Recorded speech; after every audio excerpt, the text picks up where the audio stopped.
Revenge is a dish best served cold, and tonight it's not the main course. What's on the menu? Well, in the wise words of Ryan Sullivan, it's soul taking time. Despite a devastating loss to the rivals of Whitmore, it's time for the Hawks to face another band of brothers, and Braun and Vine's purple and gold are strolling while tied for first place in the PCL Red Division. At Leslie Quick Stadium, it's Friday Night Lights as the 4-2 Roman Catholic Cahillites host the PA powerhouse, the St. Joe's Prep Hawks, on the campus of Widener University. WSJP welcomes you to the Hawks pregame show, live on YouTube. Hello, my friends. It's Dominic Campanaro. I'll be your host for the most exciting 25 minutes of high school football coverage. Throughout the show, I'll bring on many WSJP members and other PCL high school journalists who will be involved in the broadcast of this game. As I commence with the first few minutes of the show, I bring you some exciting advancements seen through and with WSJP. As some of you may know, this year, WSJP has seen a lot of new firsts. First broadcast with new equipment, first broadcast with new camera angles, bringing a whole new viewpoint to our broadcast. And tonight, we are experimenting through broadcasting 2 games at once. Yes, football isn't the only broadcast on WSJP tonight. At Penn Park, you can catch Ryan Sullivan and LJ McKnight, broadcast an intense prep soccer match that affects PCL standings. While here, the Hawks are looking to spark a run to capture a PCL title in football.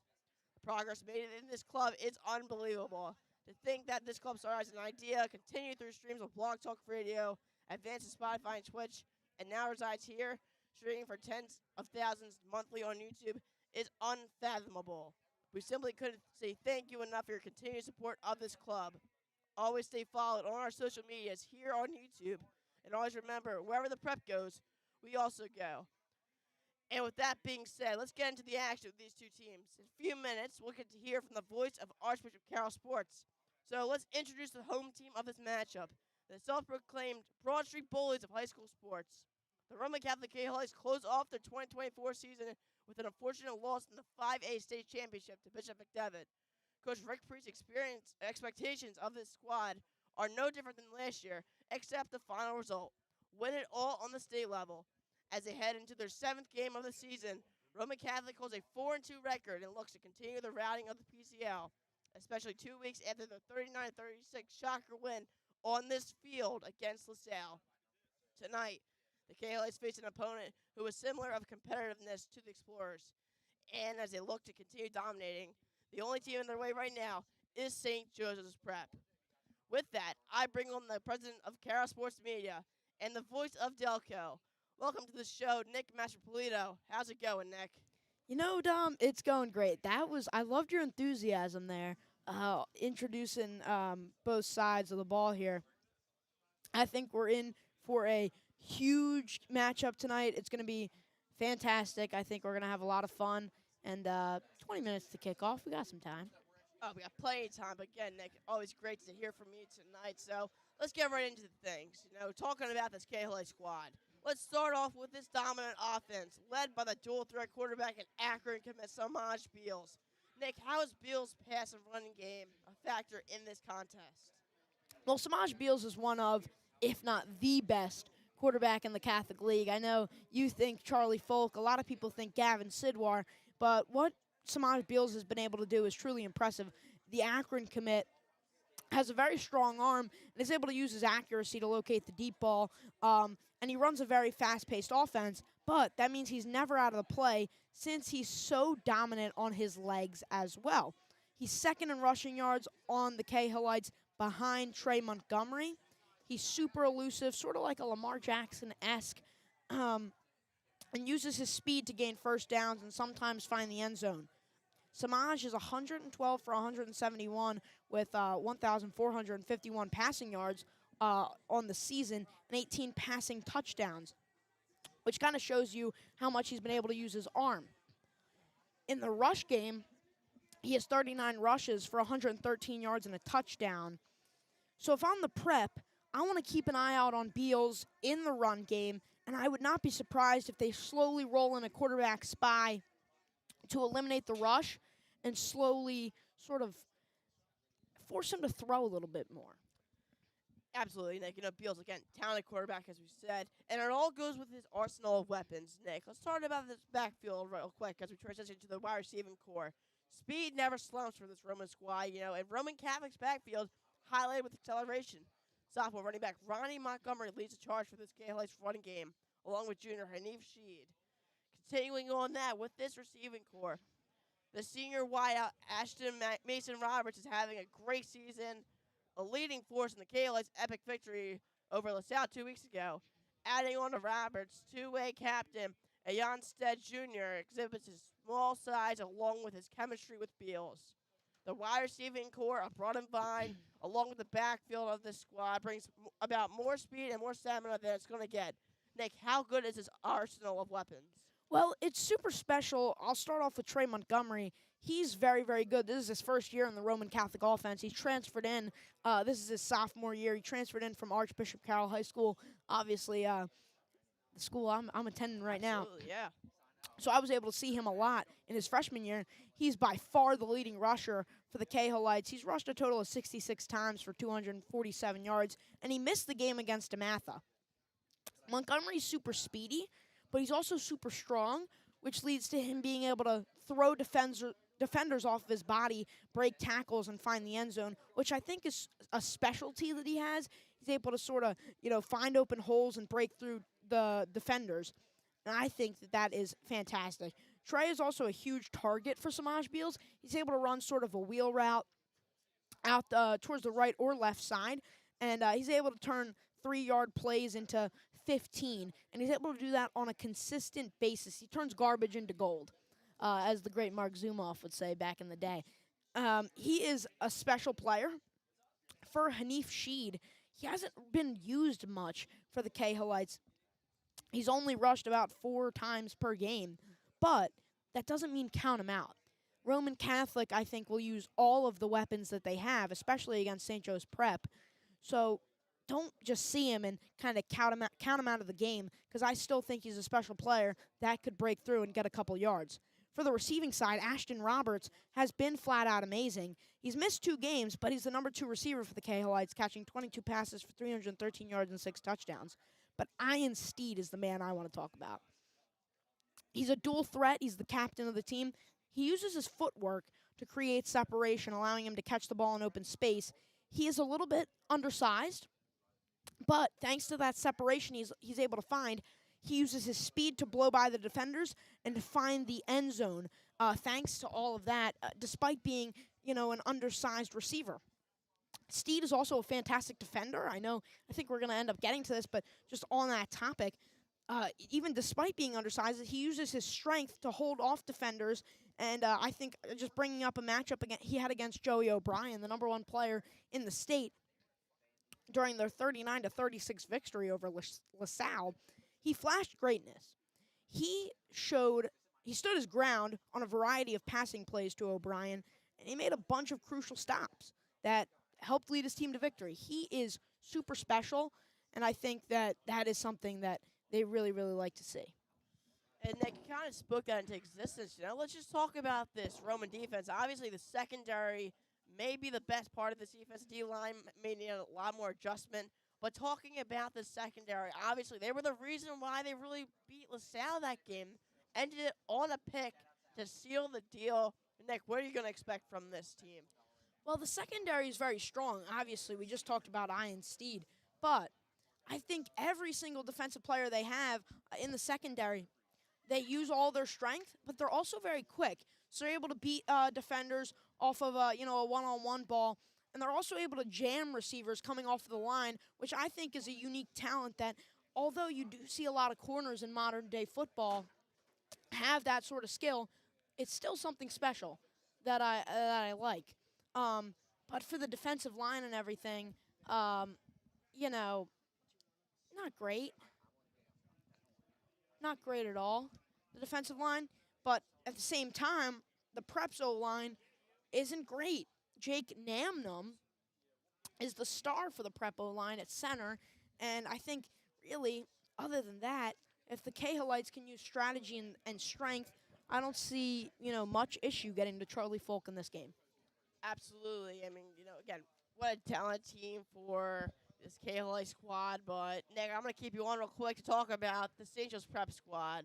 Okay. Again, this team is led by Charlie Folk. Obviously, he's a 2-year starter. He's looking to make some moves. He's got a 16-8 record, I believe. If that's right, correct. 16-8. How do you feel? I've got some announcements going on. Sorry about that. How do you feel about Charlie Folk? Because obviously he's the man that controls this whole offense. Well, Charlie Folk, a Georgia Alford player, super special. He's able to find his receivers, especially Jet Harrison, who's probably been the best player, I think, especially in his class in the state, I guess behind Joey O'Brien. But, as the announcements, anyways, apologies. But Charlie Folk has been absolutely phenomenal, especially on his passing plays. He's been sacked a couple times due to that little bit weak offensive line, but that's nothing that he can control. He breaks through tackles, he breaks to the right side, he can sort of escape the defensive line pressure, but I think when he just can find the right guy, with all these offensive weapons he has, he's a truly special player.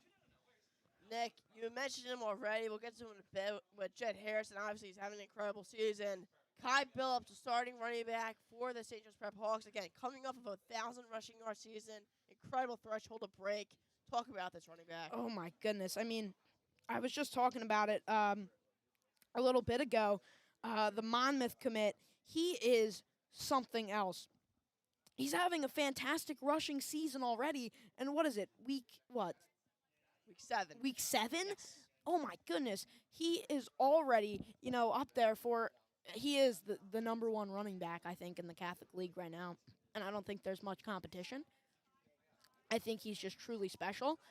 The way he's able to get by guys, the same as sort of Trey Montgomery is able to, but also use his strength. He is very elusive. He is able to sort of use his moves and his agility to break through a little bit more than Montgomery on the other side. But I think he is just super special, Kai Billups. I would not be surprised if he finds the end zone this game. You mentioned his name already. Jet Harrison, 22 touchdowns in his career so far, 12 this year alone. He is on pace to shatter his brother's record of 37 career touchdowns in the PCL. Nick, this wide receiving core is legit. Oh, my goodness gracious. I mean, Jet Harrison is absolutely unbelievable. The way he's able to go up and get one-on-one balls off of contests, 2-on-1, they're double teaming him, and he's still coming down with the ball. I don't know how he's doing it. It's unbelievable the way Jet Harrison is able to continuously break through the secondary, find holes in the defense, make fantastic catches, and find the end zone on a consistent basis. There's 1 week he hasn't scored a touchdown, and I believe it was week 1. So he was still getting adjusted to a brand new season. Jet Harrison is a truly special player that I think we're going to be talking about for years. It's unbelievable what he's able to do on the football field. Let's switch sides now, Nick. Let's talk about this defense. Alex Haskell, the Penn State commit. Colton Anderson, the Cornell commit. John Boggs, Brandon Lockley, bunch of offers at the linebacking core. This defense is legit. We'll get to the secondary in a minute, but just off of those realm of players and positions, how talented are these guys on defense? Well, if I'm not mistaken, they've been missing John Boggs, and he is truly special. And he's a missing piece that they've been looking for when they were missing him, and the fact that he's back and he's been back, I believe, 2 weeks, 1 week? I believe so, yeah. He was out for a bit, but he's come back. He's come back, and he's come back better than ever, really. The Penn State commit, not Penn State commit, sorry, that's Alex Haskell. You're right, we'll get to him. I'm getting my stuff mixed up here, but Boggs is great, and then Alex Haskell as well. These defenders are phenomenal for St. Joe's Prep, which is why they're not allowing as many points as they have been, but, the offense is still dominating, and I think it's going to be tough for the Roman Catholic Cahillites to break through this defense, especially with everything they have on the defensive line and, at the linebacker position. Nick, let's get into the secondary. There's something that St. Joe's Prep's good at.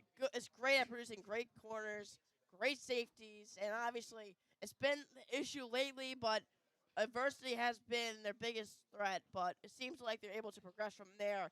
How great is the secondary?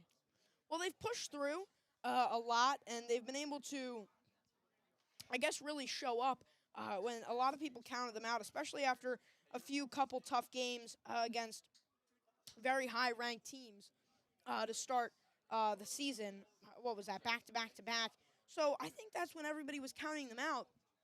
But when you have to face these nationally ranked teams that are just skilled, from start to finish, it's a little hard especially when you're starting the season, to adjust in a way that they had to win those games. The secondary has battled back. They've won, all the games they've produced all the games that they've supposed to been, except for I guess last week. They were good, but Joey O'Brien was dominant. Obviously, no, I get it. It's Joey O'Brien. You It expect is. a lot, but It is. Listen, Anthony Sorgi's back here. He doesn't like that. Oh, Sorgi thinks says it's a good take. Yeah, Never yeah. mind. All right. Anyways, I think the secondary has been fantastic prior to those or after those 3 games to start the season with those 1, 2, and 3 3 nationally ranked teams. But other than that, I think that the secondary has been phenomenal after that.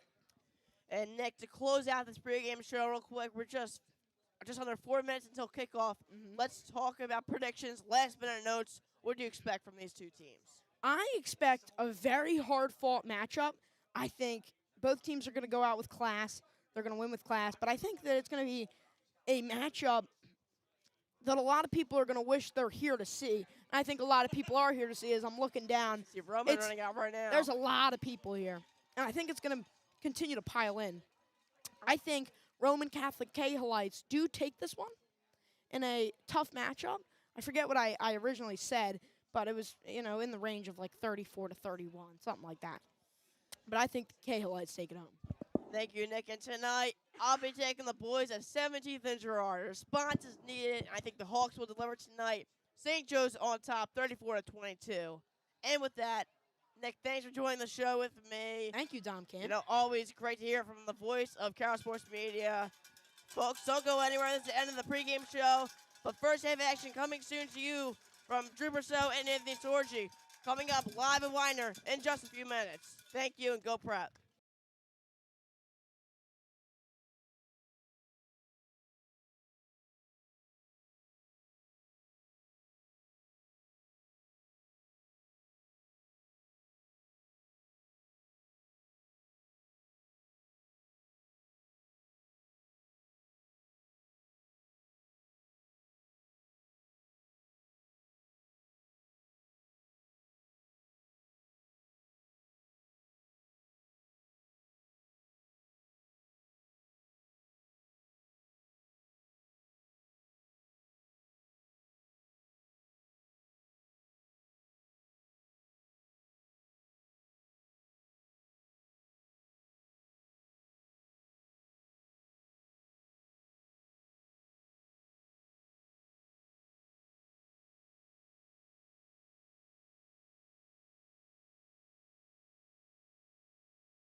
Good evening and welcome to the campus of Widener University. Quick Stadium is where we are this evening as the St. Joe's Prep Hawks and Roman Catholic Cahillites face off in the latest edition of St. Joe's Prep Football on WSJP. Anthony Sorgi, Drew Brosseau alongside as we are just about ready for kick between these two foes, one from 17th and Girard, one from Broad and Vine.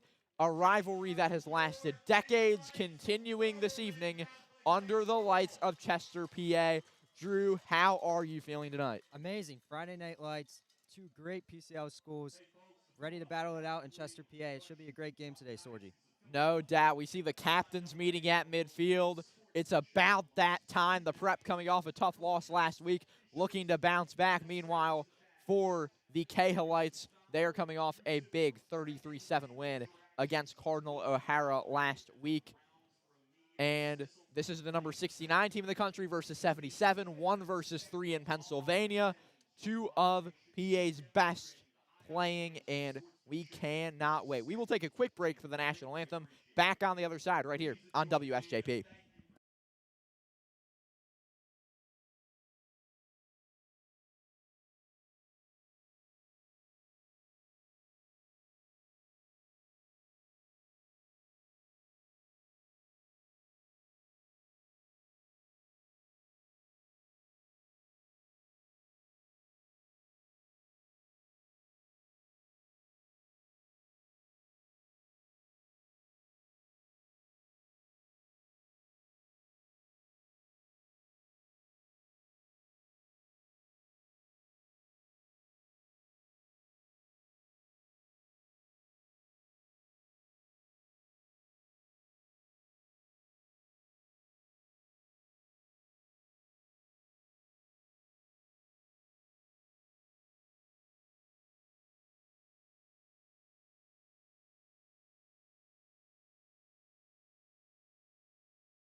And we are back in just a minute. We will have kickoff.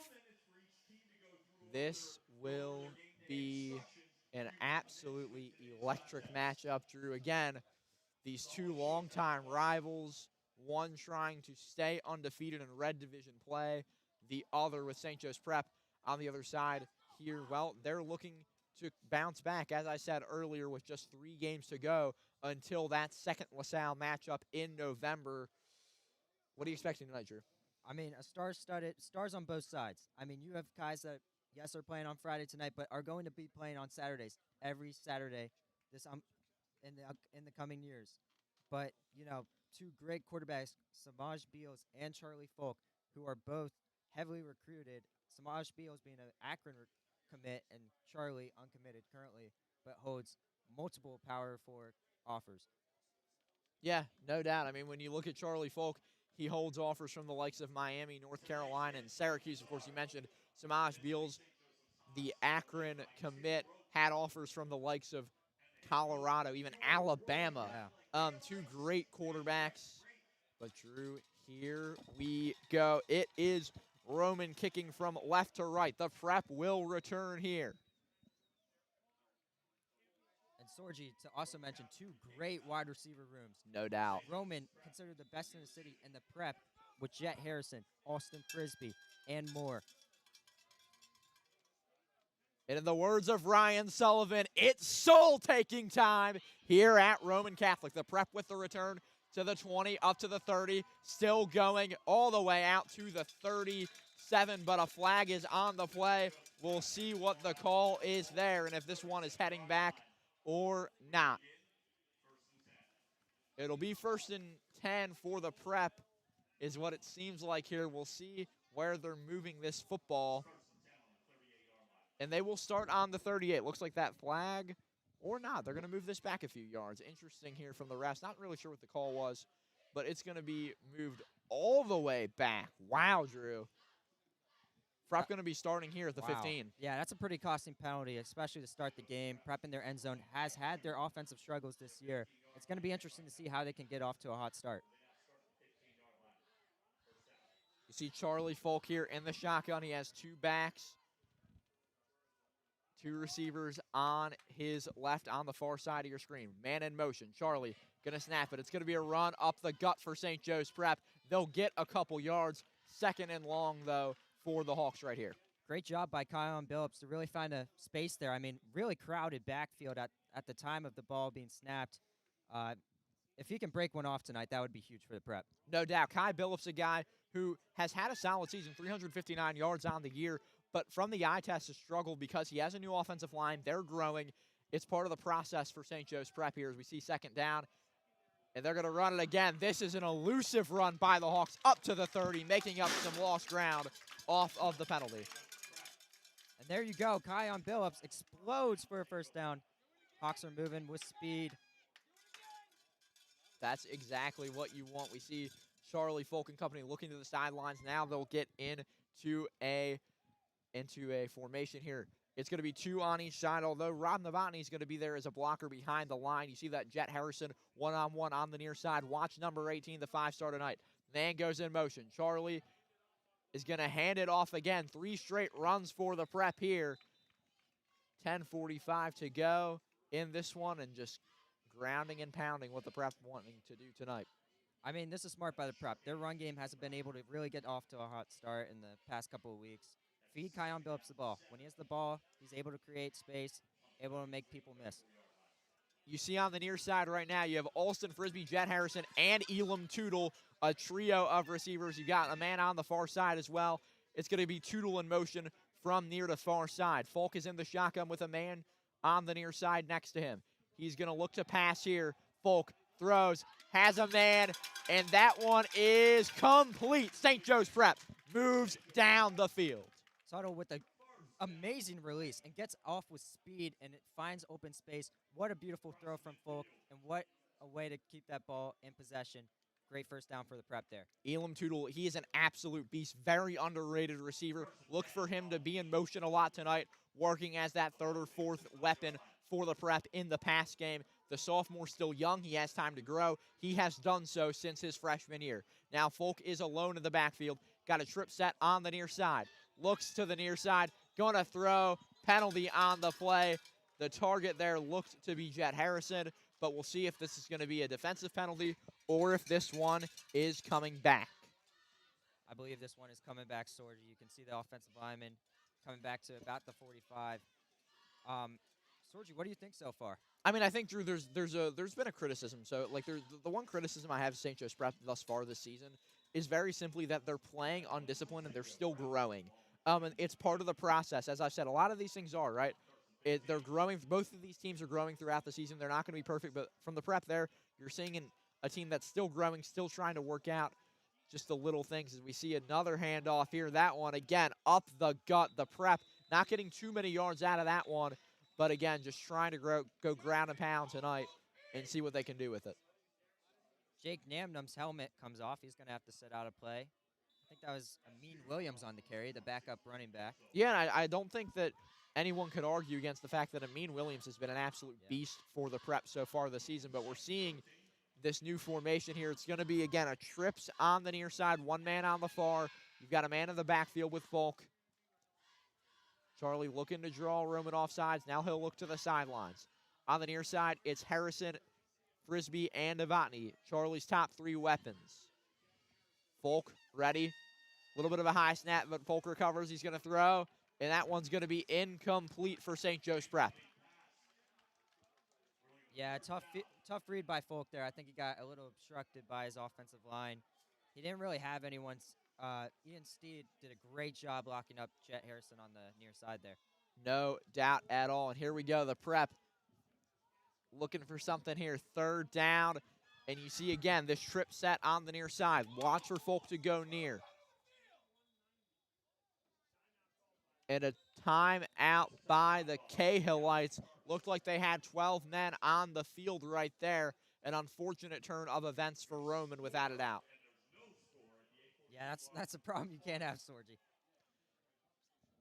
So here we go. Timeout again here, and 8:42 to go in the first quarter. 3rd and 13 is what it looks to be here.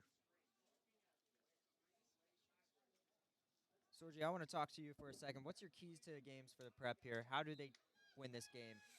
I mean, you got to switch it up from last week. It wasn't working very well last week. They got to change things up, see what can work. And by the way, folks, I want to mention the top score you see that's the St. Joe's Prep against LaSalle soccer score. We also have that game live. Ryan Sullivan with coverage from Penn Park. So both games live on WSJP right now. So we have the score for you. We'll give you updates, but you can see that at the top. Of course, tonight's football score at the bottom. Prep versus LaSalle soccer, Prep versus football Roman, simultaneously on WSJP for the first time in network history. And here we go. Charlie Folk's going to throw deep. He wants his man. Does he have him? He does. What a catch there. Austin Frisbee. Austin Frisbee, a blessing of a wide receiver too. Heavy contact there. Somehow brings it in with the Roman cornerback being all over him. What a catch. And Austin, he's been taking college visits. He's trying, getting recruited by some of these D1 programs, and absolutely underrated talent in Pennsylvania. Now we see on the near side, Jet Harrison has a one-on-one. It's two receivers on the other side, but Charlie's going to hand this one off. Another run up the gut for St. Joe's Prep with 8:12 to go here in this one. The Prep deep in the red zone and looking to punch it in for 6. Kyle Billups, what a story. Isaiah West, the RB1 for the Prep last year, goes down early against LaSalle. Kai Billups comes in, reaches 1,000 yards, and helps them win a state championship. What a story. No doubt. Here we go. Folk's going to throw. He wants the end zone. He has the end zone. Touchdown, Hawks. Jet Harrison with the touchdown, runs a slant across the middle. Beautiful release. And that's number 13 on the year. 23 at his time at the Prep. What a beautiful throw and catch. Prep's up 6-0, winning the PAT. Let's put it this way. There's no stopping Jet Harrison. Yeah. I don't think there's any doubt that he's a top 10 receiver in the country, regardless of class. Easily. There's no doubt he's the best player in the class of 2028. A special talent, already holds those Ohio State, Oregon, and Penn State offers. Jet Harrison is nothing short of elite. So here we see the PAT. Just about getting ready to snap. It is up. Flag on the play. And a flag on the play. So we may have to do this one again. It was good. We'll see what happens there. 7:49 here to go in the first quarter.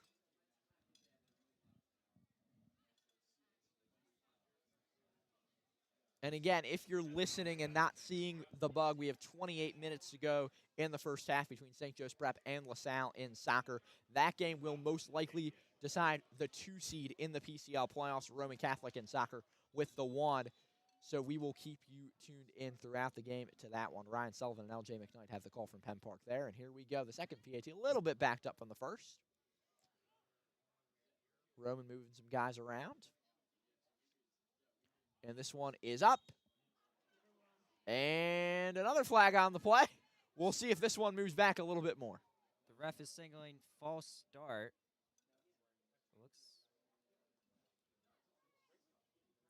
I'm not sure on what the issue actually is here. Looks like now the ball's being moved back. So they're going to move it back a little bit more. So the Prep from about the 14 or 15-yard line here. Prep fans not too happy with it.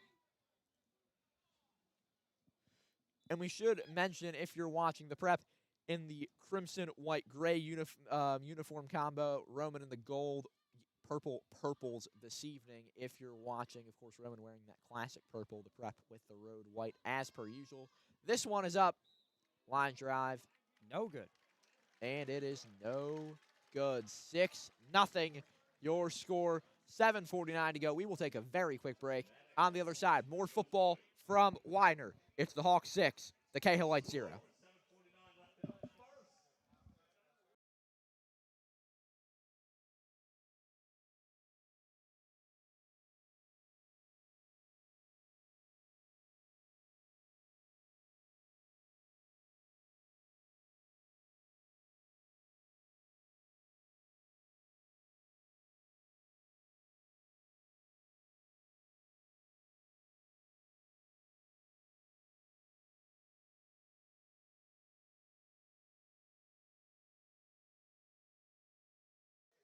And we are back. St. Joe's Prep and Roman Catholic. The Prep looking to kick this one away. The Cahillites hoping to tie this one up or even get the lead on the first drive. But for the Prep, they look to stop that. Here we go. It is off. 2 men back for Roman, and that one will glide into the end zone. Kind of surprised he didn't try to return that one. I mean, kind of looks pretty returnable. Yeah, it did look returnable. But here now, Roman, Samaj, Beals, and company take the field. Drew, take us through this Roman offense and the stars we should know about. I mean, stars all around. Samaj Beals he's creative. Don't let him get creative. He can escape the pocket. He can make throws on the run. Ian Stead Jr., crazy, great route running receiver. And Ashton Roberts, another great receiver. And it's Beals. He has a man. He has 2 men there in the backfield with him. A one-on-one on the far side. He's going to hand it off himself. And here we go. That's going to be a stop for St. Joe's Prep. The Hawks faithful, happy with that result. 2nd and long here for the Cahillites. And here we go. It's going to be 2nd down. Man in motion for Roman Catholic. 2 receivers on the near side. It's going to be a play-action pass. Beals looks deep. He wants his man a little bit too far. Stead Jr., the Penn State offered receiver, was the target. The Prep, though, able to make sure he can't get that one as Beals overthrew him just a bit. He was just so elusive there. Got off the line quick. Got soaring. He has speed. When he gets going, he gets going fast. Samaj Beals, rare overthrow. I don't think there's any doubt, Drew, that Roman has the best core in the PCL of receivers. You look at Ash Roberts, you look at Stead, you look at Neely. Absolute studs all around here for the Cahillites. And here it is. 3rd and 8 for Roman. They're going to go trip set on, or actually they're going to have 4 guys there on the far side, a one-on-one on the near. Beals looking for another big play. They need the first down here. A man's going to go in motion. Then he goes back to where he was. Beals is going to throw. Beals is scrambling, runs, throws on the run, and had to throw that one away. St. Joe's Prep forces a 3-and-out here from the Cahillites. Yeah, great defense there. Got Samaj Beals pressured. That was great by Colton Anderson and Anthony Sholey, and it goes incomplete. That was a really interesting formation, and that's a key thing I want to highlight on. They do a lot of pre-snap motions and a lot of interesting formations. I think that's something that can get really confusing for the Prep defense. No doubt. And the Cahillites getting ready to punt the Prep here. You'd like a block, but here we go, and it is almost blocked. So close. Fair catch from St. Joe's Prep. They'll take the ball at nearly midfield. Kyle Ullman there, fair catching it. And here we go. The Prep will take the field in just a moment. We see the offensive line and the entire offense really in the huddle. We see the Roman defense. They're all ready to go. waiting for their opponents in white to come onto the field, and there they are. The Prep offense, of course, led, as we mentioned, by Charlie Folk, by Kai Billups, by Jet Harrison, and the two captains, including Sean Molly for St. Joe's Prep. And this Prep offense, absolutely elite. You look at Jake Namden, the other captain for the Prep. Rob Novotny heading to Fordham. And here we go. It's Charlie Folk. He's going to hand it up the gut again. Kai Billups, ground and pound, just punching it up the gut. And the Prep getting a whole lot of extra yards. A little bit of an Eagle-style brotherly shove to get the extra couple there. Well said, Sorgi. Yeah, Kai gets about 5 initially, and then gets a huge push. It's great to have him started early. That's a key factor. No doubt. Obviously, the Prep, they're a run-first team. We've seen that year after year after year under Coach Infante and Coach Roken. Even when Kyle McCord was with the Prep, they still knew how to run the ball well. And that's what we're seeing here in this next generation of Prep football after the McCords, the Trotters, the Marv Harrison now, Jet Harrison, who you see on your near side there. And it's going to be a run, again, just up the gut, the Prep. Another one, and it's going to be 3rd and 1 here. Kyle Billups, very quick to get out of backfield there. That's one of his best attributes, in my opinion. I think he's just super speedy, super elusive. And also to mention, Simon Colberdino's out tonight, and that's why Elm Tuttle is the wide receiver field 3 on the field right now. Yeah, 2nd and 4, excuse me. The board here had the wrong info, but here we go. It is 3rd down. So 3rd and 2 is the new update. Folk, he has a trip set on the far side. Gonna throw, and that one's incomplete. The target was Kai Billups. That one didn't work for the Prep, and they will talk about it at least. 4th and 2 at about midfield. You got to think that they'll consider going for it here, Drew. Yeah, I mean, it's clear that this offense is staying on the field. I think the Prep is a very aggressive team. I think they're confident in the defense. And I think your offense, you're good enough to get this here. Charlie Folk gives the call to the offensive line. He's got that trip set on the far side. Harrison one-on-one, the matchup we've seen all year. They're going to look to the sidelines again. The fans getting loud.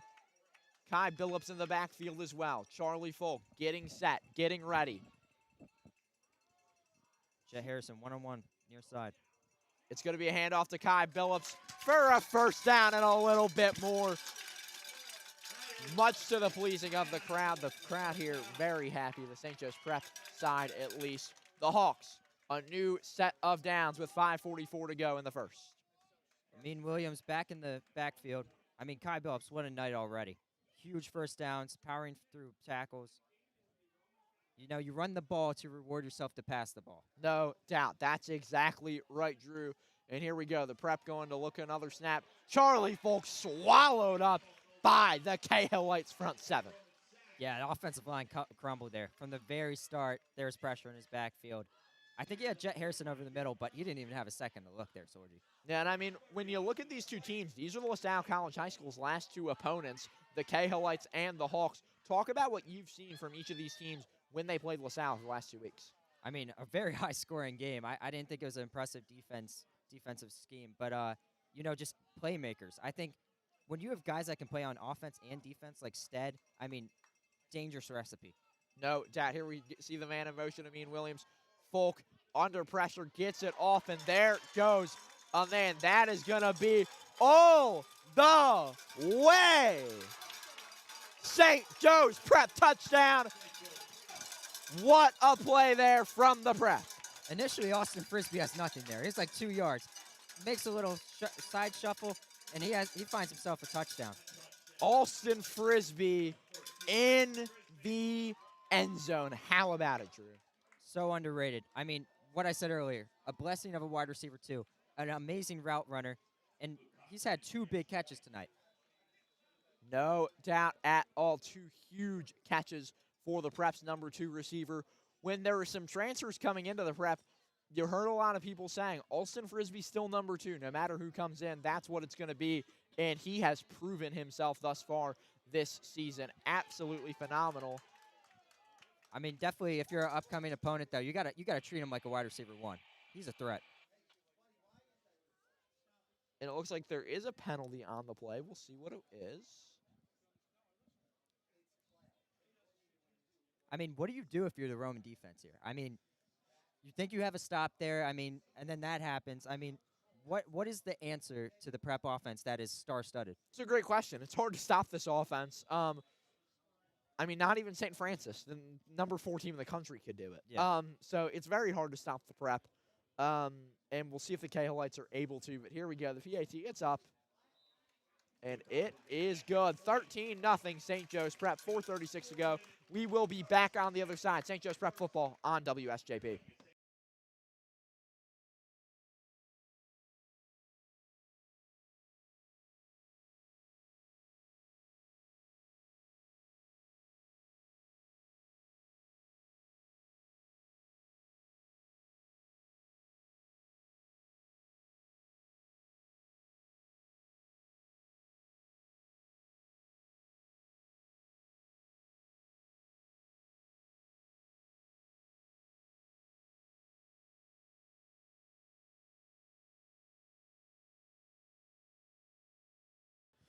And while this story wasn't too long ago, the Prep kicking it off again after a touchdown, a few in just a couple minutes. And again, a score update from Penn Park. It is still 0-0 between the Prep and LaSalle in soccer. 17 minutes or so to go between the Prep and the Explorers at Penn Park. But we are ready to kick this one off. The Prep looking for another stop on defense, and it is away. It's back pretty far. Roman's going to take this for a return. Let's see if they can get some blocks. Swallowed up St. Joe's Prep special teams with a great stop. And when you give a defense a starting field position like that, they're going to use it. No doubt at all. 1st and 10 for the Cahillites.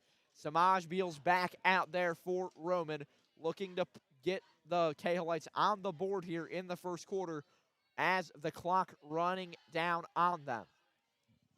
You see that trip set on the near side, one-on-one on the far. Messiah Acree and company, Brandon Ross as well. You see them guarding the near side. The Prep DBs looking for a lockdown day. You got a man in motion and a penalty on the play. We'll see if it's heading forward or backwards. Was it a cha-cha by Roman or a little bit of a jump from the Prep?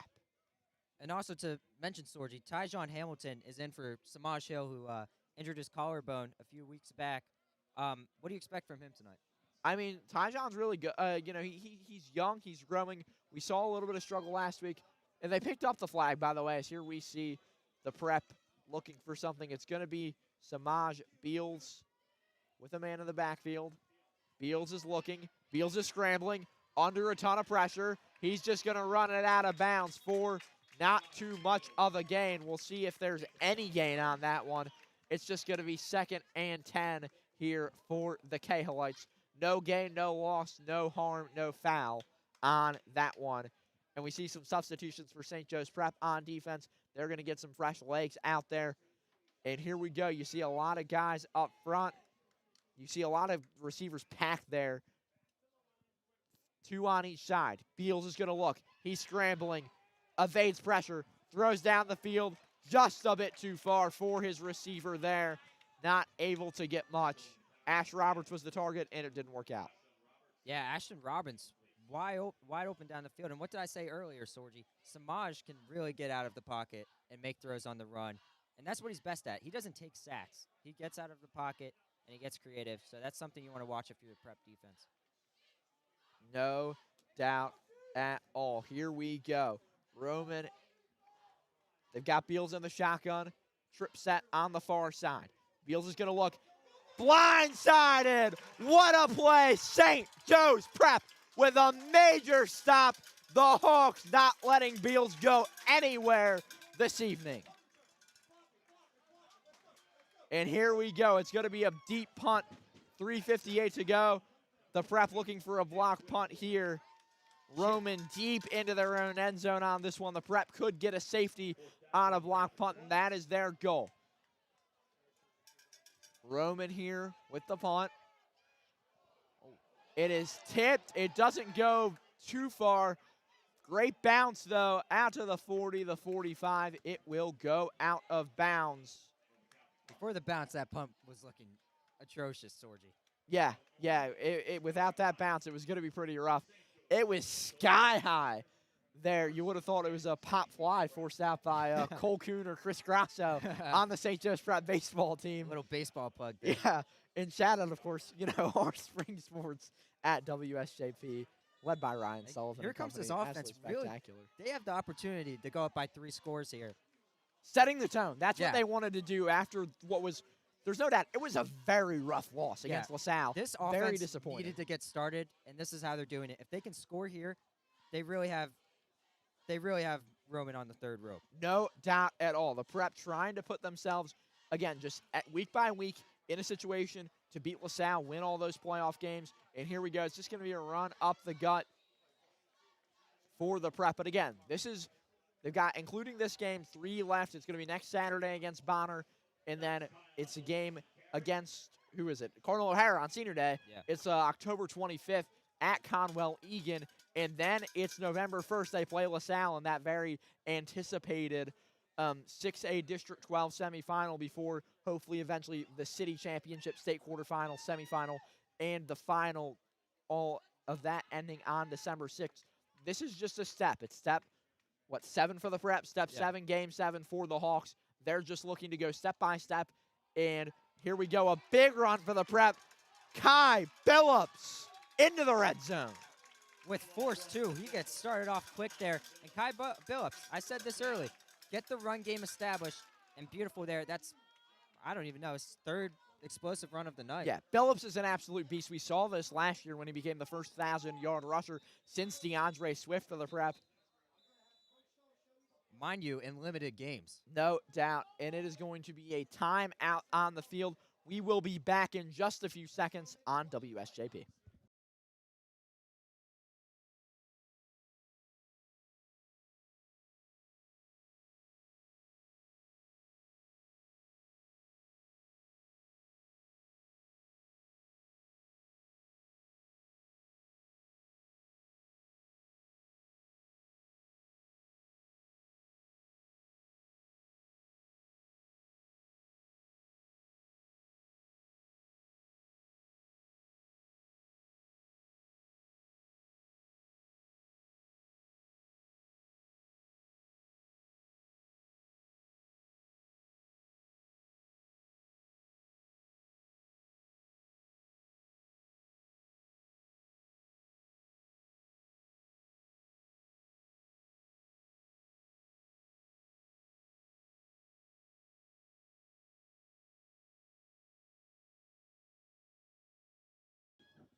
First and 10 at the 21 or so here for St. Joe's Prep. Folk with a man in the backfield looks to be Kai Billups. He's got that trip set on the far side. It's just going to be another run for the Prep. They'll gain a couple of yards. Nothing too crazy there for St. Joe's Prep. But again, ground and pound, keep pounding, as the Carolina Panthers say. That's what St. Joe's Prep is trying to do here tonight. But also take down the clock a little, Sorgi. No doubt. I mean, you want to score and you want to stat pad, sure. But you want to take down the clock a lot, too. This is football. Games can happen quick. So control the clock, control the score, and that will find you success. No doubt. And here we go. The Prep, kind of in a similar formation. You see Rob Novotny on the near side, a trip set on the far. It's been the story of the night so far for the Prep. It's going to be play action. Folk is going to look. Does he have a man in the end zone? Oh, so close for St. Joe's Prep. Austin Frisbee on the targeted receiver there.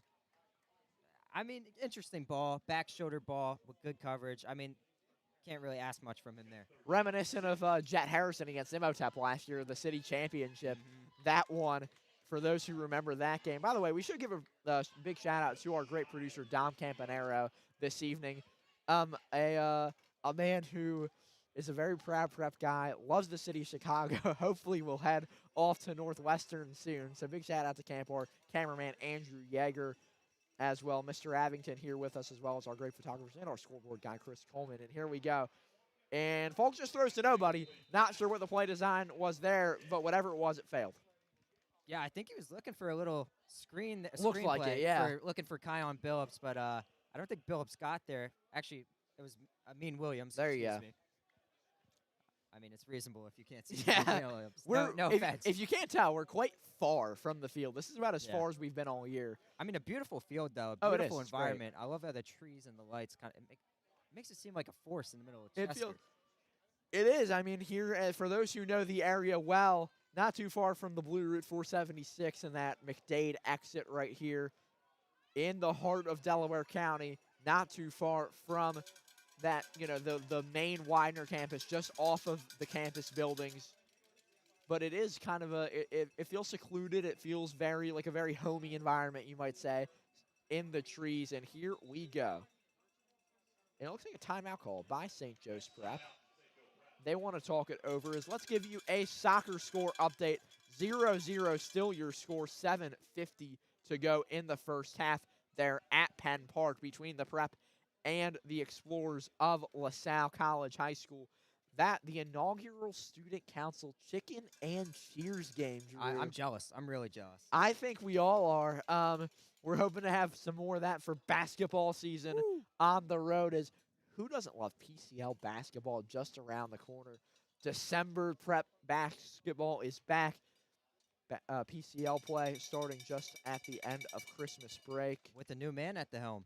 Chris Clark, the assistant athletic director and head coach, coming off a year where the Prep went to the Palestra, a new face leading the program. A lot of young players. It's going to be a fun team to watch with a lot of energy at the Kelly Fieldhouse. But right now, St. Joe's Prep football here looking to punch this one in inside the red zone. Charlie Folk and company. We see two receivers to each side. Charlie with one man in the backfield. So again, 4 wide for the Prep. Charlie steps back, throws, looks end zone. Does he have the end zone? No, he does not. I think that's a little aggressive a play call. I would have took the points if I was the coach, but I mean, that's kind of the same throw you just did to Austin Frisbee. I think it's a little risky, but this offense is having a good night. I trust that they get back out there and do the same thing. No doubt. It's going to be, and yeah, 1st and 10 here. They wanted to go for it on 4th.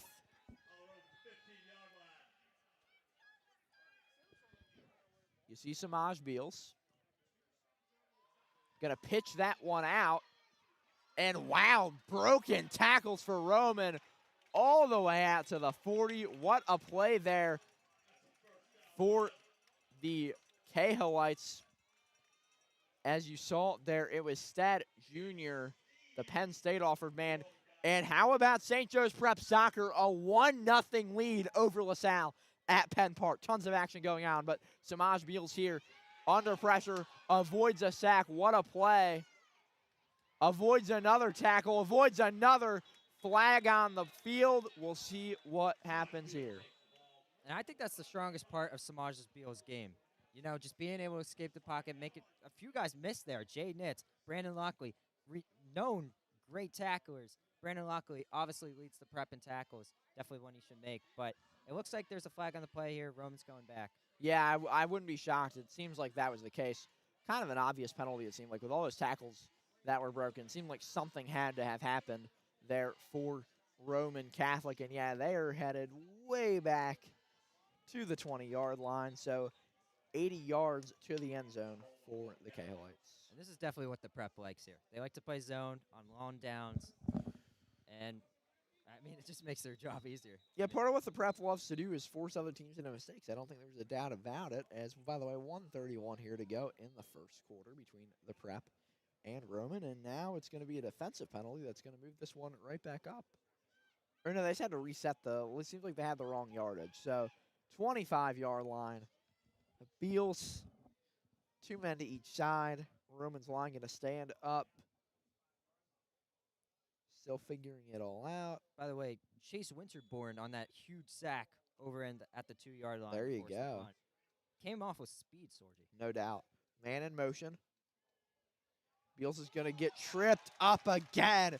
St. Joe's Prep's defense, absolutely spectacular. A whole bunch of dogs back there eating Samaj Beals for dinner. I mean, talk about speed. Sean Boggs came off a jet there to catch Samaj Beals, trip him up. And that's a huge loss. And this is a great opportunity for Prep here to get an early stop. John Box, the best Mike linebacker in Pennsylvania, holding tons of Ivy offers. About half of the Ivy League has offered him thus far. He's a scholar. No doubt. And a good tackler. And a good tackler. Key, the heartbeat of this defense, John Boggs. So here we go. We see Samaj Beals penalty on the play. Is it coming back? Is it going forward? We will have to see. It seems like it's going to be moved up a little bit here.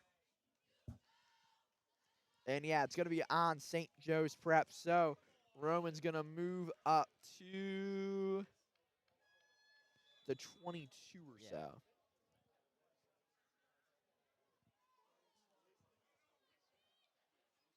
So 2nd and 22 for Roman.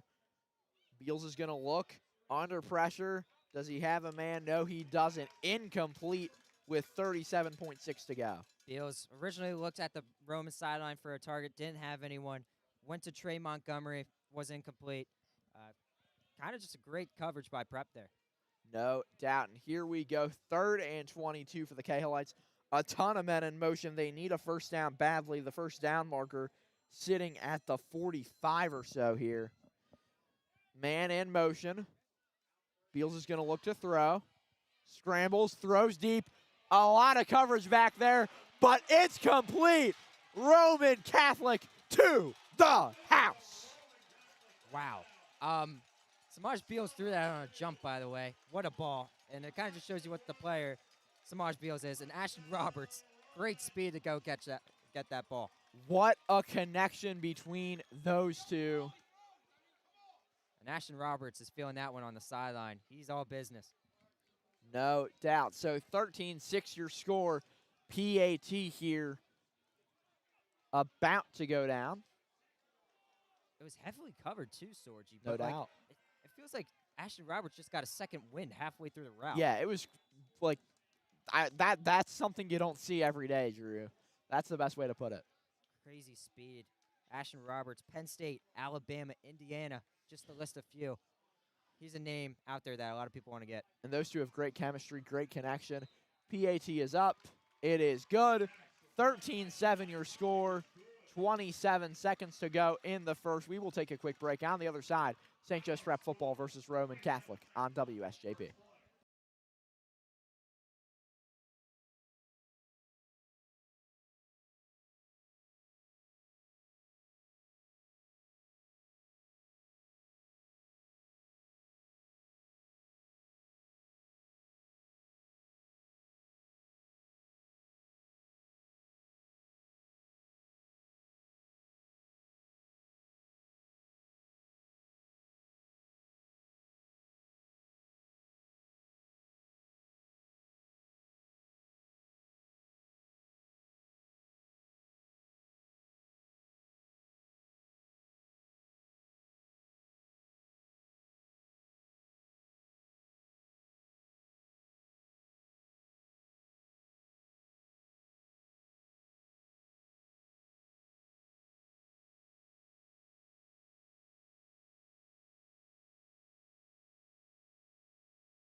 Squib kick there from Roman Catholic. 1st and 10 for the Prep.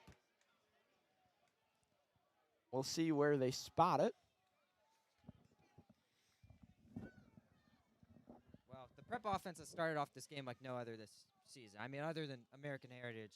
I mean, even the offense wasn't even on in that game. I mean, there's a block punt, great defense in that game. But I mean, I hope this Prep offense keeps pounding home some points. No doubt.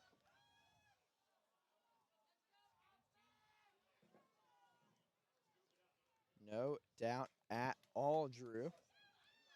Chet Harrison on the near side, trips on the right. Motions Robert Novotny. Folk snaps, hands it off to Billups. Billups. Yeah, there you breaks go, one, Kai keeps Billups. going. And yeah, Kai Billups there, rocking and rolling, as you said there, Drew. And as we should say, hitting halftime. St. Joe's Prep 1, LaSalle College 0 in soccer.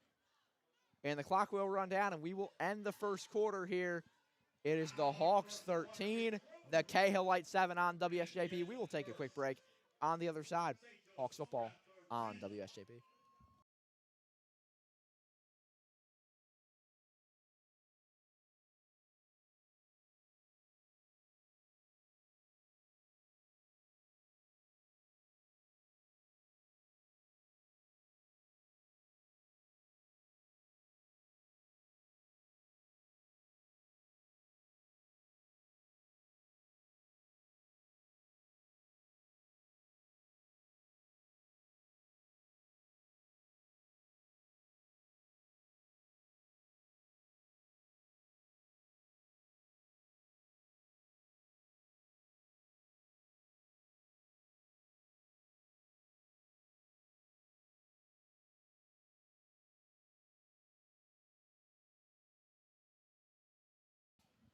And we are back. You see the St. Joe's Prep Hawks.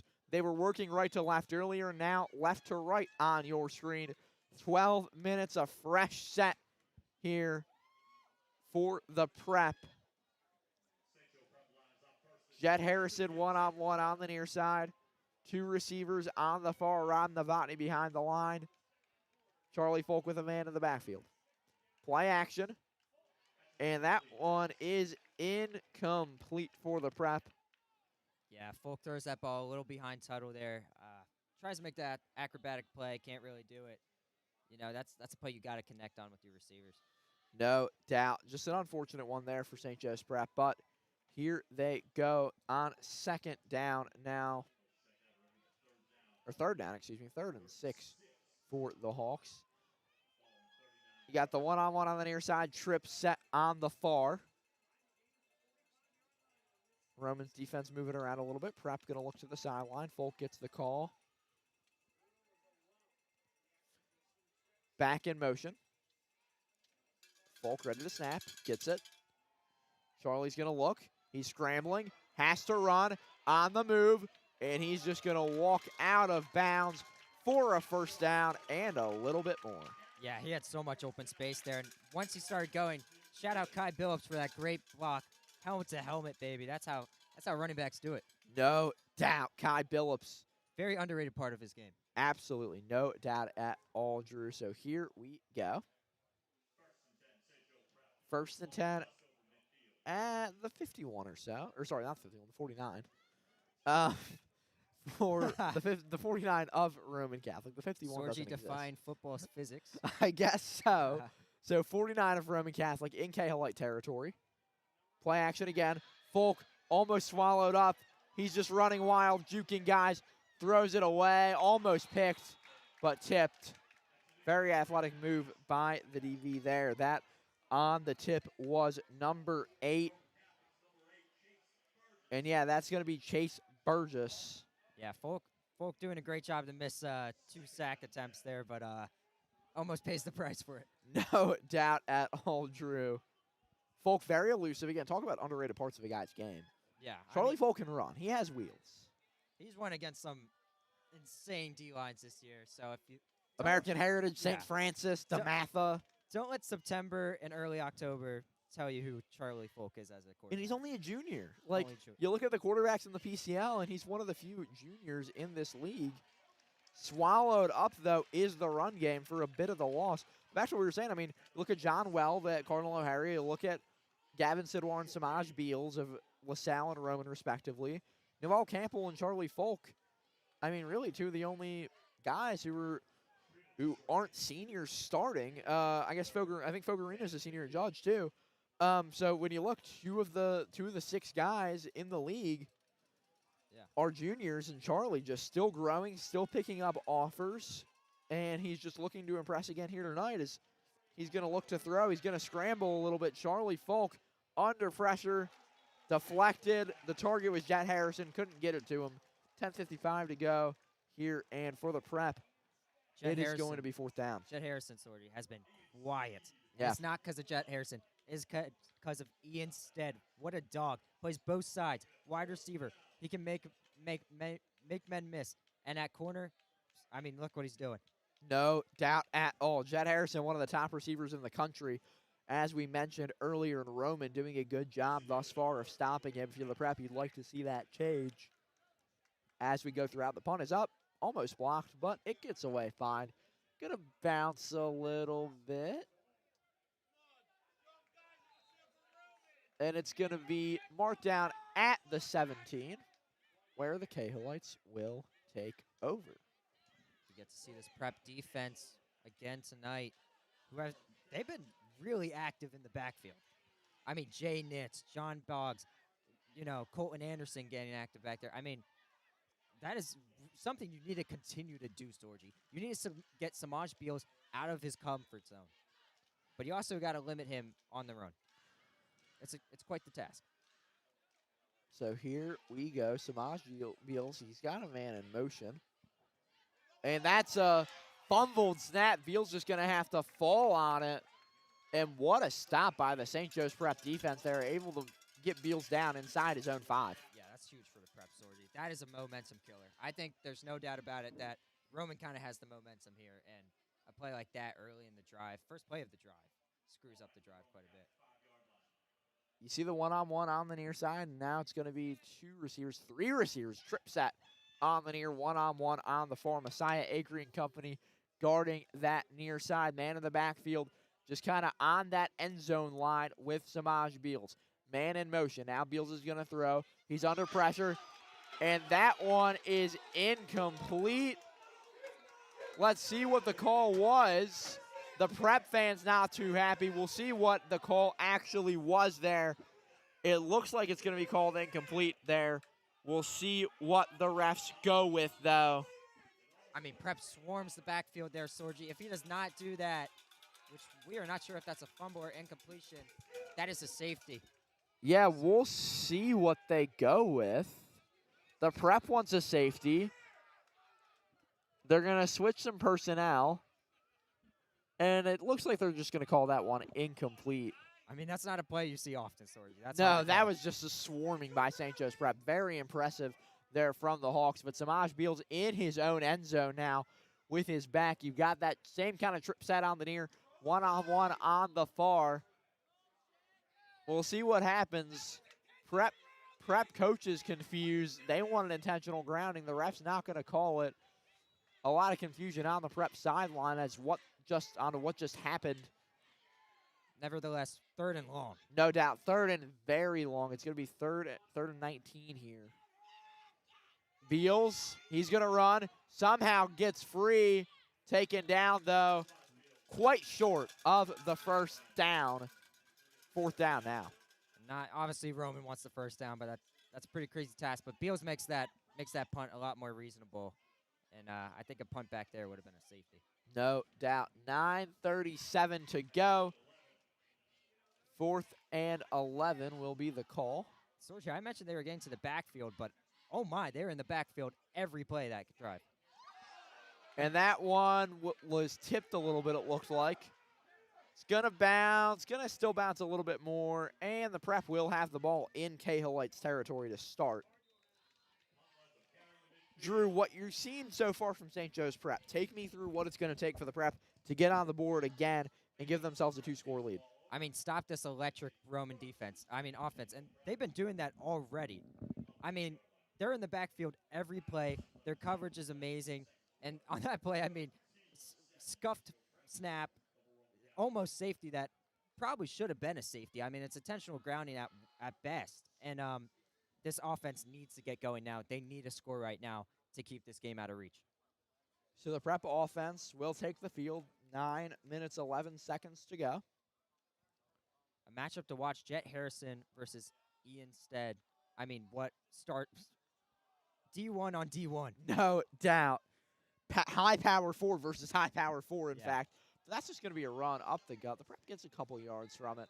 A gain of 3 or 4 there for St. Joe's Prep. We'll see what they call. And, yeah, they're going to call it about 3 there, so it'll set up a 2nd and 7. I would love to see Folk get a little more active on the passing game here. I mean, I think the run game has been established by Kion Billups. What a beast. But I would love to see Austin Frisbee, Jet Harrison tuttle over the middle.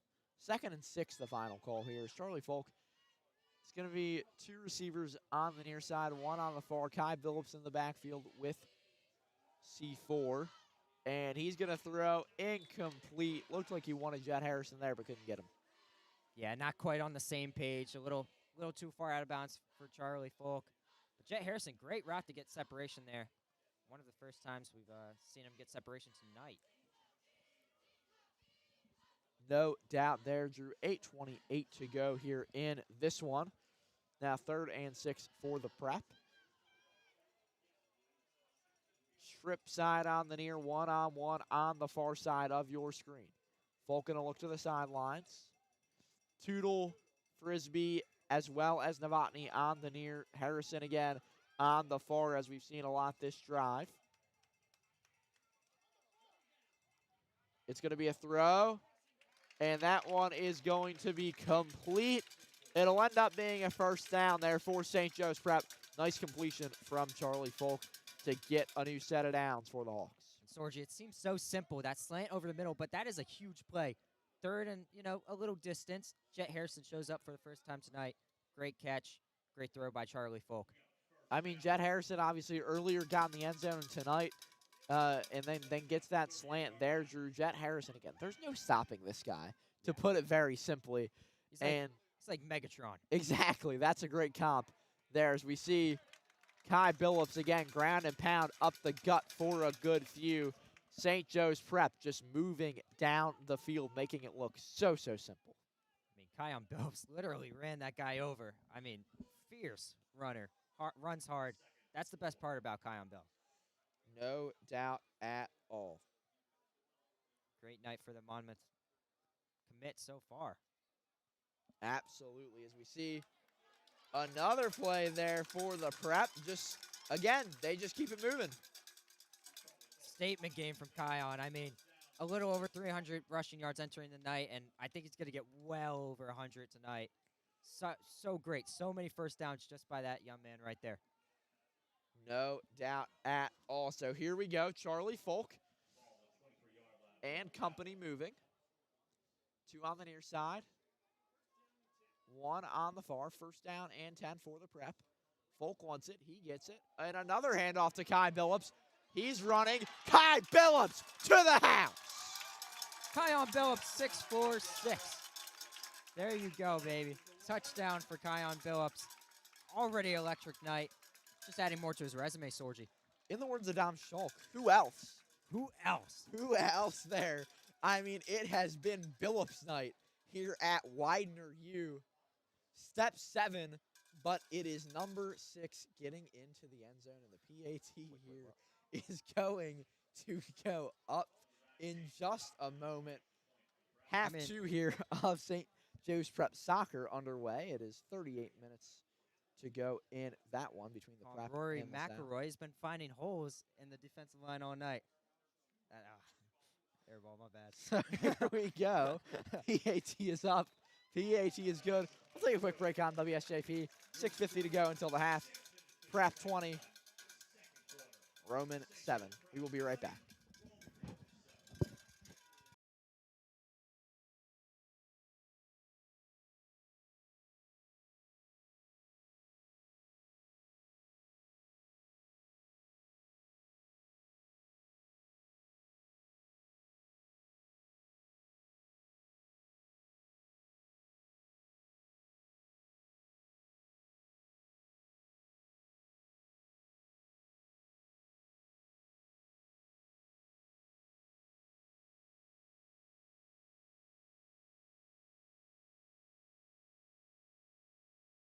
And we are back here. St. Joe's Prep against Roman Catholic. Thank you for tuning in on WSJP this evening. If you haven't yet, make sure to check out our Instagram as well as our X, where you can always tune in on social media and see those updates here. No social media here at Widener tonight as we split up our crew between soccer and football, but we actually are going to get a return. I expect a touchback there. But Roman's going to run this out. And a great stop by St. Joe's Prep at the 10-yard line, making life hard for this Cahillites offense. Yeah, I mean, Blake Schroeder there makes that that's like the apple in the garden. I mean, that was super tempting to take home, and Issa Neely makes the mistake on receiving that. There you go. This prep defense needs to continue what they're doing. I mean, Samaj Beals has not had his way a single time. I mean, other than that Ashton Roberts, chuck downfield. That was beautiful. And whoa, St. Joe's Prep takes a 2-0 lead over LaSalle in what some would call a little bit of an upset.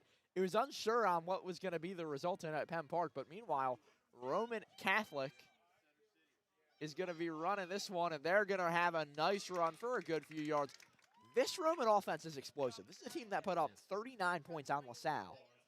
I mean, that's Trey Montgomery. Speaking of LaSalle, had a great night against LaSalle. Really the first time tonight that he exploded out that backfield. And here we go. Samaj Beals is just going to pitch it over to the far side. Not much of a gain there from Roman. I mean, yeah, this prep defense is soaring all over the field. And they're looking good tonight. Go all week. They've been extremely locked in. And, yeah. I mean, they struggled last week. I don't think anyone would disagree with that. And I think they knew that, and they had that mindset, you either win or learn.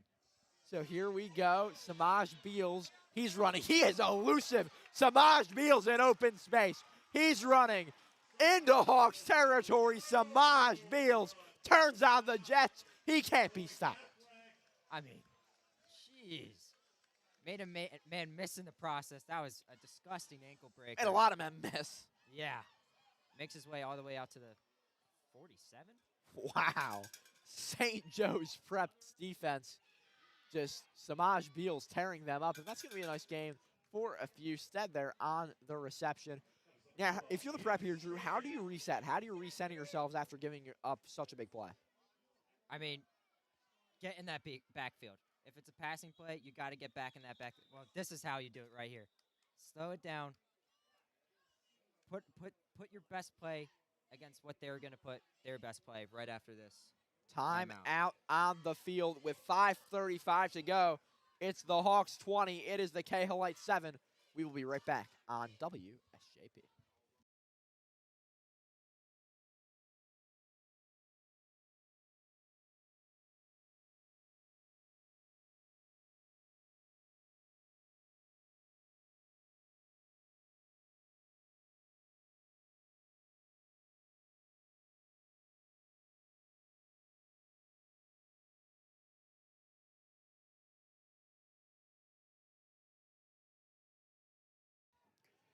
We are back here.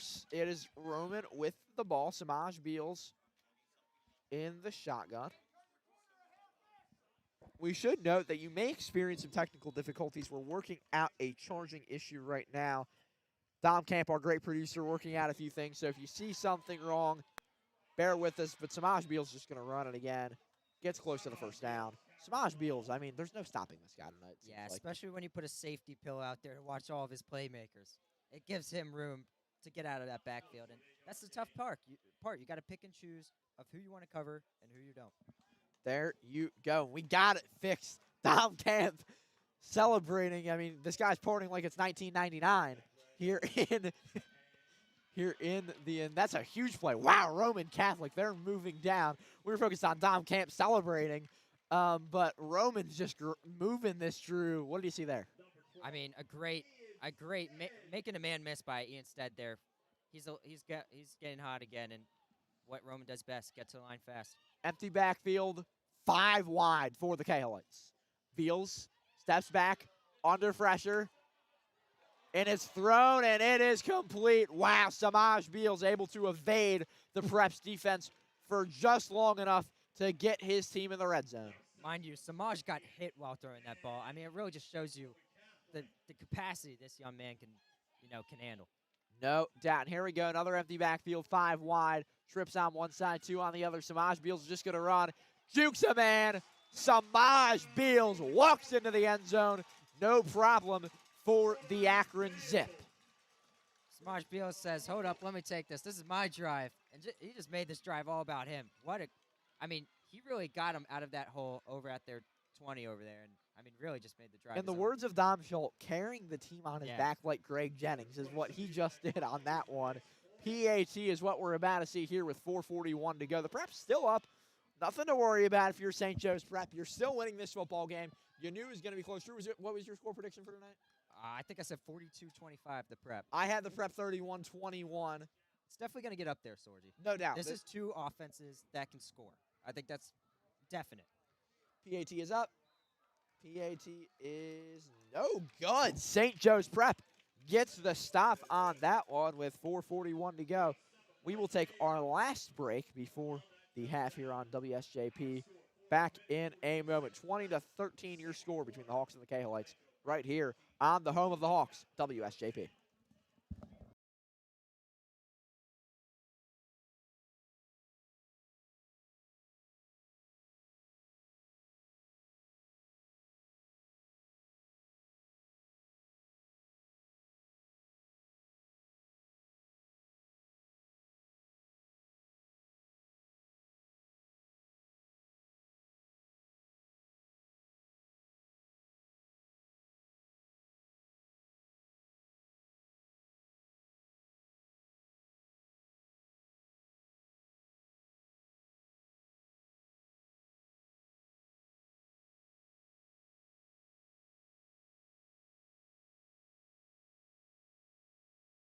The Prep getting ready to receive the kickoff from the Cahillites of Broad and Vine. Again, I mean, Drew, obviously we go to the Prep. I drive by Roman every day on the way home. These two teams are very close. They're the two most, I'd say, urban teams in the PCL as we see the return there.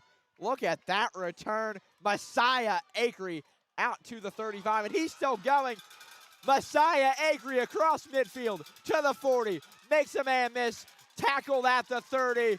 Messiah Acree. What a return.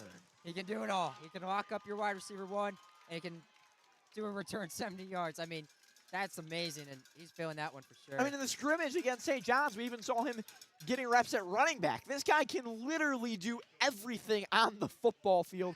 A jack of all trades, and a man who is destined to be a 4-star, I think, eventually, as an absolute stud for St. Joe's Prep. I mean, I just don't think it's just his talent. I mean, it's his heart. He Yeah. has passion. He comes out here every week, and he just wants it more. And that's huge for the Prep. That's what you needed to get your offense back on the field with great field position. You know, and you say wanting it more. I think of the SEC always says it just means more in the PCL. Yeah. It just means more compared to the rest of Pennsylvania. The blood, the sweat, the tears that go into this season from each and every player, each and every team, the hardships, the trials and tribulations. St. Joe's Prep has seen plenty, but tonight they're trying to get this win, and they're in a great spot to get another score here. It's going to be a handoff, not much there. The Cahillites with a nice stop defensively. And Sorgi, getting back to what you said about the PCL and how it's different from just the state, it's separate. I just think it's such an interesting season, too. If Prep wins this game tonight, Roman, LaSalle, and Prep all have one PCL loss. I just think everybody, is coming for blood every week, and it makes it so interesting. Yeah, I mean, what if an upset happens? What if LaSalle drops a game? What if, the Prep could, Roman could any of these teams could drop a game late in the season? It's not likely for any of them. I wouldn't expect it considering their opponents, but anything is possible on any day in the PCL. We saw the Prep put up 58 on Father Judge. I mean, this is just an absolutely crazy league without a doubt.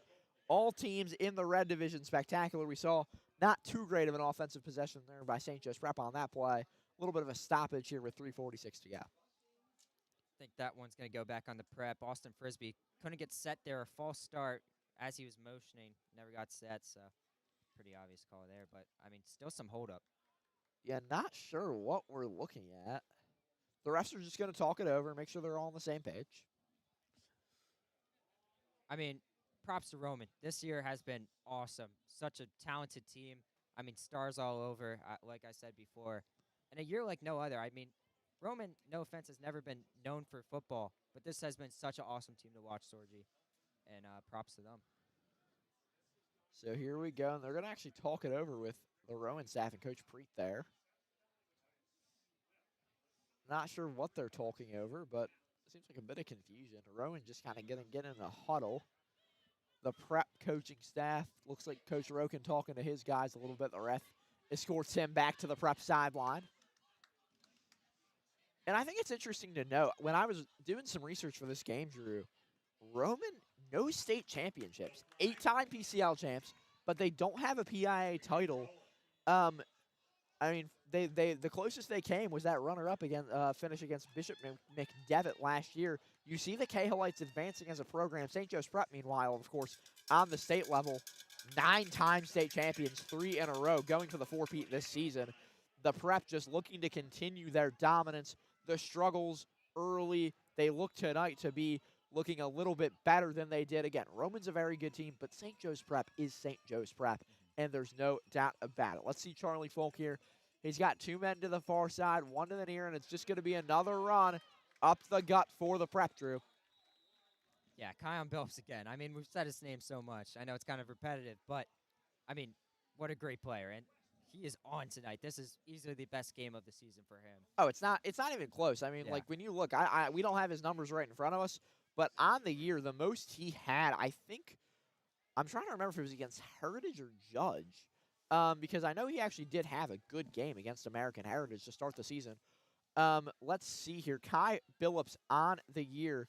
Yeah, he went for 141 against American Heritage and then 118 against our good counsel. Actually only had 17 against Judge and 24 against LaSalle, 13 against St. Francis, 46 against DeMatha.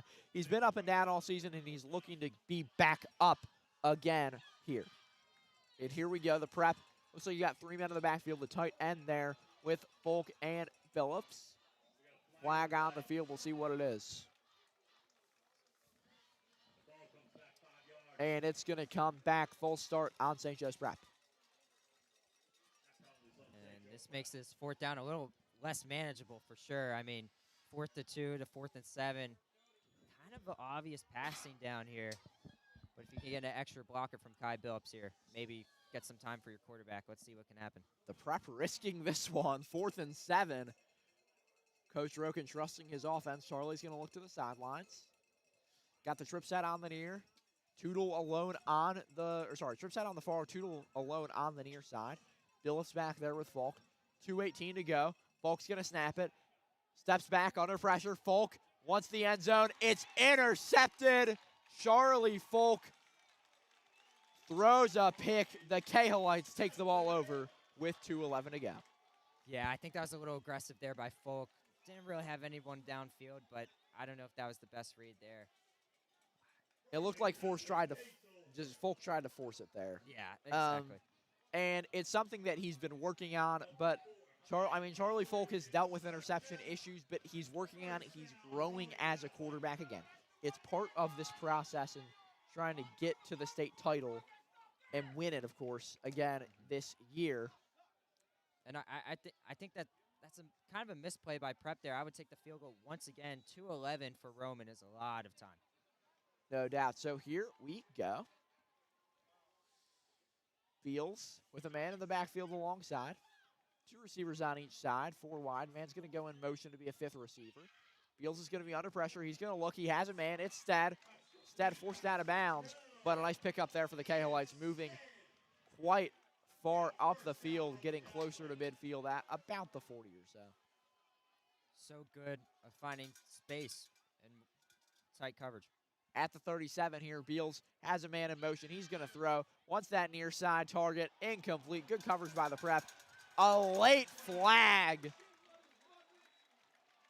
A little bit of a surprise. You think they would have called that earlier, but a late call there by the ref is going to make this one Roman ball at midfield. Sorgi, I don't like to be that guy, but the receiver really sold that interference there. Not a huge fan of that. I think it was uncatchable ball for sure. I'd agree with you there, Drew.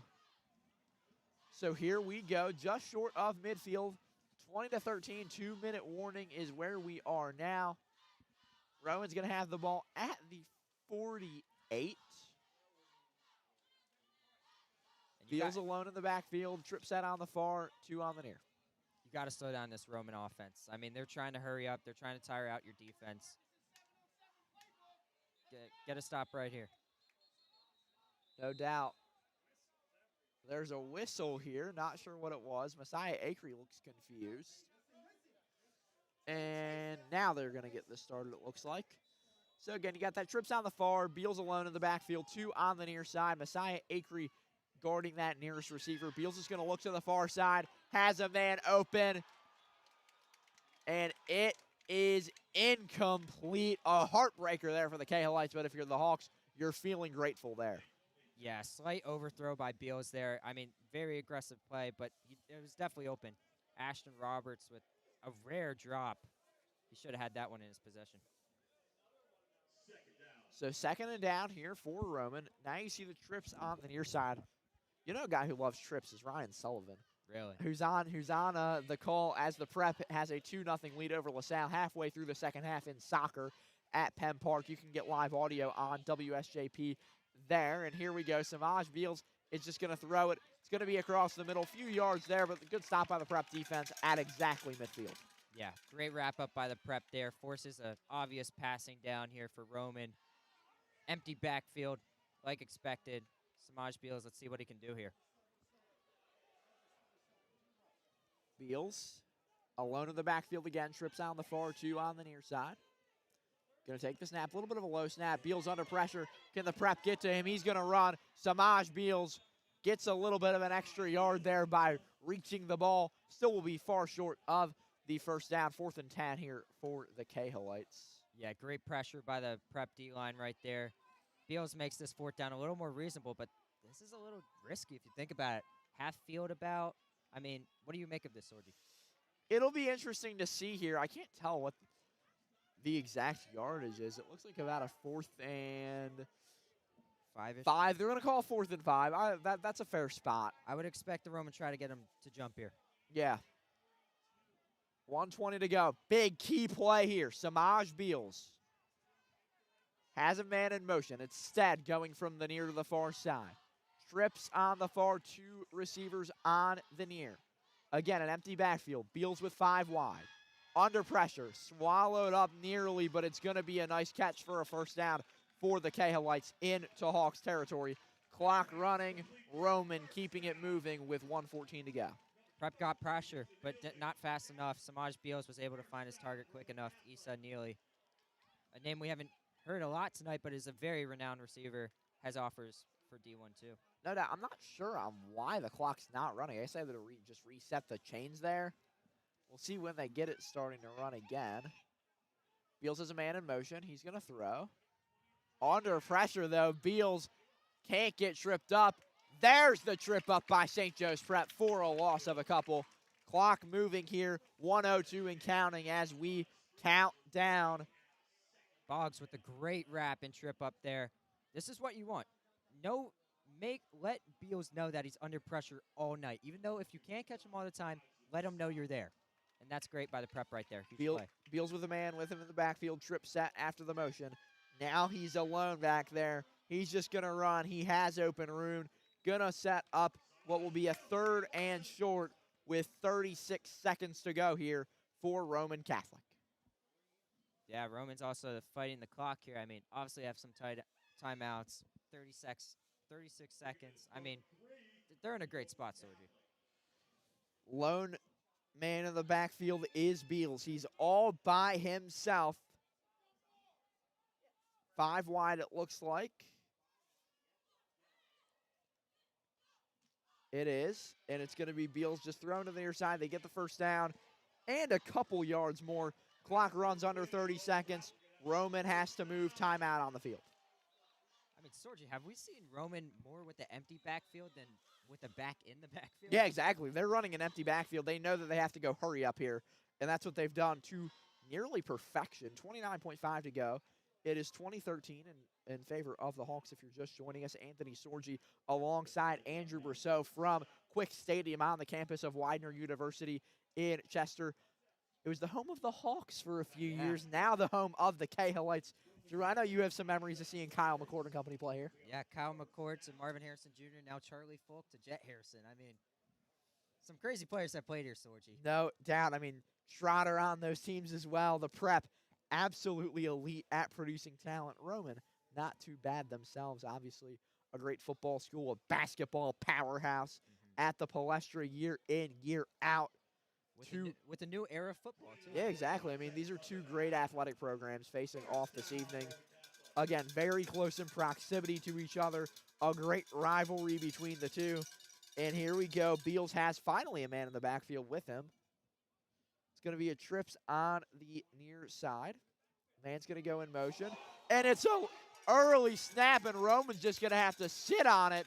A major miscommunication from the Cahillites causes chaos for Roman. And Sorgi Prep thinks they have the ball, and they And do. they do. St. Joe's Prep forces the turnover. Huge. That is the worst and last thing that Roman wants there. And what a play. Brandon Lockley comes up with the ball. The refs are going to talk this one over. Major confusion at midfield. I'm losing my voice here, Drew. Oh. This has been absolutely chaotic. I mean, top 5 things you don't expect to see there. A ball roll all the way back to midfield. Yeah, I thought they got on it, but it seems like they didn't. As our last kind of update before Hawk Talk at the half, 16:50 to go. St. Joe's Prep still up 2-0 on LaSalle College High School at Penn Park. I mean, did Brandon Lockley come up with that? I mean, I'm not sure who came up with it. It was I just would a be a little pile. surprised because I saw Samaj Beals as the first guy go down. It was a pile of people. That's what I can tell you there, Drew. But There's no doubt about that. Also, in those piles, life is not fair. You can just rip out the ball. Exactly. Anything can happen. Both coaches talking to refs. Both coaches don't, they seem a little bit confused here. We've seen a lot of that tonight. For sure. The Pref has their defense on the field. So it seems like they figured out, it seems like Roman's going to be on offense here.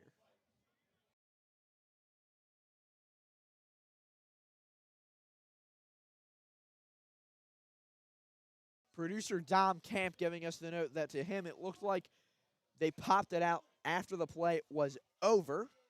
Thank you to our great producer, WSJP Vice President of Broadcasting, Dom Campanero. Brought a lot of the equipment tonight. Very, very helpful to the broadcast. Still have Hawk Talk at the half this evening. Beals going to have a man in motion. They're going to have 4 receivers on the near side, 1 on the far. Beals is just scrambling back there, looking for something, and he has to throw that one away. Will there be an intentional grounding flag? No, there will not be. But 15.7 seconds to go here. St. Joe's Prep looking for a stop. I strongly disagree there. I think that should be intentional grounding. There was no intention in that throw, to be honest. He was just trying to get out. There have been a couple calls I thought should be intentional grounding tonight. And the Prep D-line chases him all the way back to that 40-yard line. Our good friend who's on the pregame show, Nick Mash, hustling down the sidelines. Not sure who's cheering for, but trying to get the best angles there for his X profile. And this one's going to move back. Penalty on the Cahillites. I think they're actually all going to call that intentional grounding.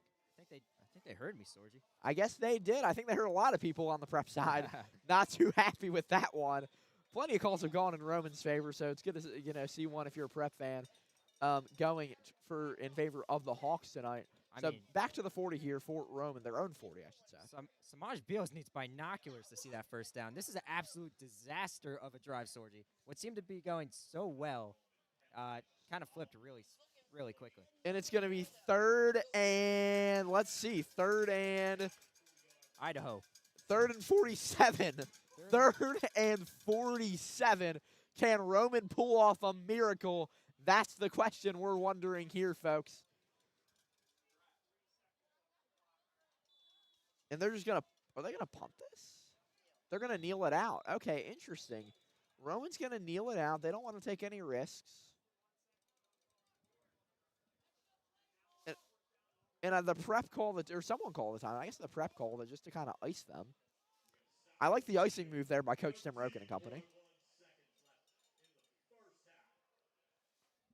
I mean, when's the last time you've seen a first down marker this far? Might as well I've go all the watched way a back lot to of football in my life. I don't ever know if I've seen it this bad. Yeah. There has to be a case for a tap-in, but I can't remember of one, especially between these two teams. Kyle Arlman trotting out to the field, Prep's punt returner. I think they're just going to try to do a squib punt or something, get a good bounce. And I don't know. Either they're scheming something or I can't tell what's going on here. I'm trying to figure out who is and who isn't on the field for the Cahillites as they come out of the huddle. Not sure what the call. Yeah, they're just going to look to punt this.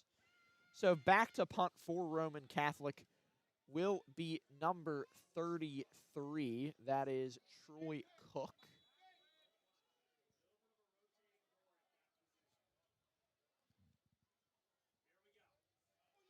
And it is nearly blocked. Oh, so close.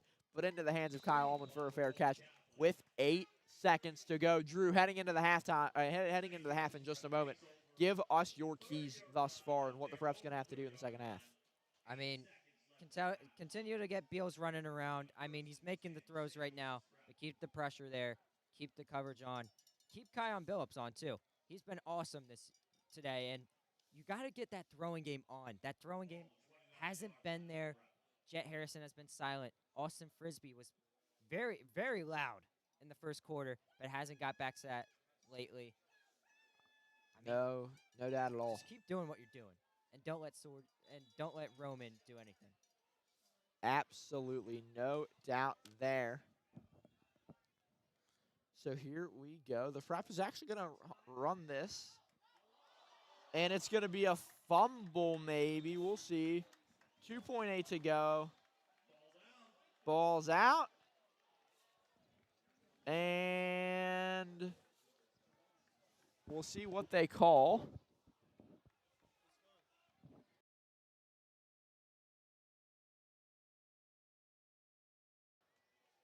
Cahillites ball is the call. And a lot has happened in the last 10 seconds of gameplay, which has felt like an eternity, Drew. Yeah, a lot of interesting things happening, to say the least. But Roman gets back on this field. They've maybe a chance to get a Hail Mary and make this even more exciting. Either they're going to run it, kneel, or do Hail Mary. If I were them, I'd go Hail Mary. And, yeah, that's what they're going to do. They're going to go 5 wide, trip set on the near, 2 on the far. Beals ready to go. Under pressure. Escapes. Will he have time to throw? He will. And that will end the half, folks. Your score, 20-13 in favor of the St. Joe's Prep Hawks. Next, Hawk Talk at the half with Dom Camp and company right here on WSJP.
and welcome to Hawk Talk at the Half live at Widener University.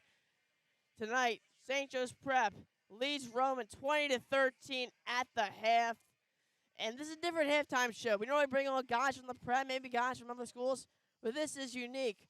A new staff for WSJP, we are bringing in two students from Roman Broadcasting, and tonight I'd first like to introduce Craig, who will start off talking about Roman. Craig, how's it going? It's been great doing the Roman broadcast. We've done a lot of podcasts. We talked mostly about sports, how the Phillies are doing, Eagles. So we know having all the stats, everything. Just getting ready. It's a lot of work, but it's a lot of fun. I get to hang out with the guys, talk about things that interest us. We get to have special guests. It's just a lot of fun overall. It's going to be a great experience. Yeah, I'm sure it's great. Obviously, Roman being the PCL, great basketball school. So far, what have you really enjoyed about the whole realm of journalism and broadcasting? I was getting to speak my mind about sports. I'm a huge sports fan. I like all the Philly sports, Eagles, Phillies, Sixers, Flyers. Getting to speak my mind about those topics, getting to share opinions with my buddies. And it's just a lot of fun to hear other point of views on things that maybe we disagree on. It's good to get different points of views on these types of matters. Absolutely, Craig. So let's talk about these two teams. We'll start off with Roman. Obviously, you'll know a lot more about Roman than I will. Samaj Beals obviously has been a driving force in this game. He had a major touchdown there. Felt like 70 yards, felt like. The run game's unstoppable. St. Joe's can't counter that. How dominant has Beals been in this game so far? Beals has had a really good game so far. He's been able to throw the ball. He's been able to get out of the pocket when he needs to. He can make those rushing plays. He knows how to read the defense well when he's running, get those first downs, make some pretty clutch plays. I would say that he's doing a very good job in supporting Roman, getting these points, and just getting 1 yard at a time. Absolutely. I see a lot of leadership with Beals out on the field. Obviously, different scenery from last year when he was a junior. We played at Franklin Field against Roman, and obviously now on Roman's turf here, it's a different situation. You know what I mean? It's absolutely incredible. Ashton Roberts, another guy, has turned a lot of hits. He was the driving force in that LaSalle victory when they took down LaSalle. Talk about that and him. He's also great. Just working this offense. He's done a really good job for this team. All these players on offense, they all work together really nice. And when these star players come out, they really put on a show for everyone in the audience. So you've seen St. Joe's Prep so far. What are any of your takeaways? Obviously, you're taking on one of the biggest powerhouses in the Northeast. What has it been like to go up against such a good team? It's been a very good game on both Prep and Roman side. Prep's definitely had the momentum in the game. They are winning right now at half. I would say it took a while for Roman to adjust to Prep's defense, Prep's offense. It's a very good matchup between the two, a good rivalry, good for the fans in the stands. I would say this has been a pretty good game. Prep's played very good on both sides of the ball. They know how to stop those passes, stop those runs, and they know how to get the ball down the field and score those touchdowns. Absolutely. Again, you mentioned it. It's a very good turnout, obviously. It's cold Friday night.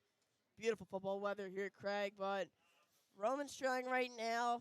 You know them better than anyone else does here, probably. What are the keys to success for this Cahillite squad? Keys to success, just getting 1 yard at a time. They really had they've had their big plays, but they've had their plays where they lost yards. Just getting those tiny yards, building up to that first down, and getting those first downs consistently all the way up. You don't need the big flashy plays. You don't need the Hail Marys all the time. You don't need the big breaks from the running backs for 40, 50-yard touchdowns. You just need to get those yards. And I think that's what Roman needs to keep on doing. And if they do, they can really put on a show against the Prep. Absolutely. And talking about St. Joe's Prep, a bit of turnovers at the end of the half. What can they correct in order to continue just cruising through Roman right now? I would say they just need to, a little bit more communication, a little bit modesty when holding the ball, just keeping it safe, protect it. This Roman defense is good. They've got those turnovers. I believe the Prep needs to keep the ball safe no matter what. Sometimes if it means losing a little bit of yards, just keep the ball safe, and both teams can really stop giving up those turnovers on the defense. All right, Craig, before I let you go, I just want to hear a final prediction at the half. Who will pull away and have a huge victory tonight? I believe Roman can come back. They can score those points, but I do believe that the Prep will take this one home tonight. Craig, thanks for joining me. It's great to hear from you. Great to see Roman being reinforced through our broadcasting channel. Like, obviously, we'll help you guys with no matter what it is, but great job being with you. Great job tonight on the mic. But seriously, thank you for everything. And we'll continue with more Roman guys on the mic in just a few moments. So don't go anywhere. We'll be right back.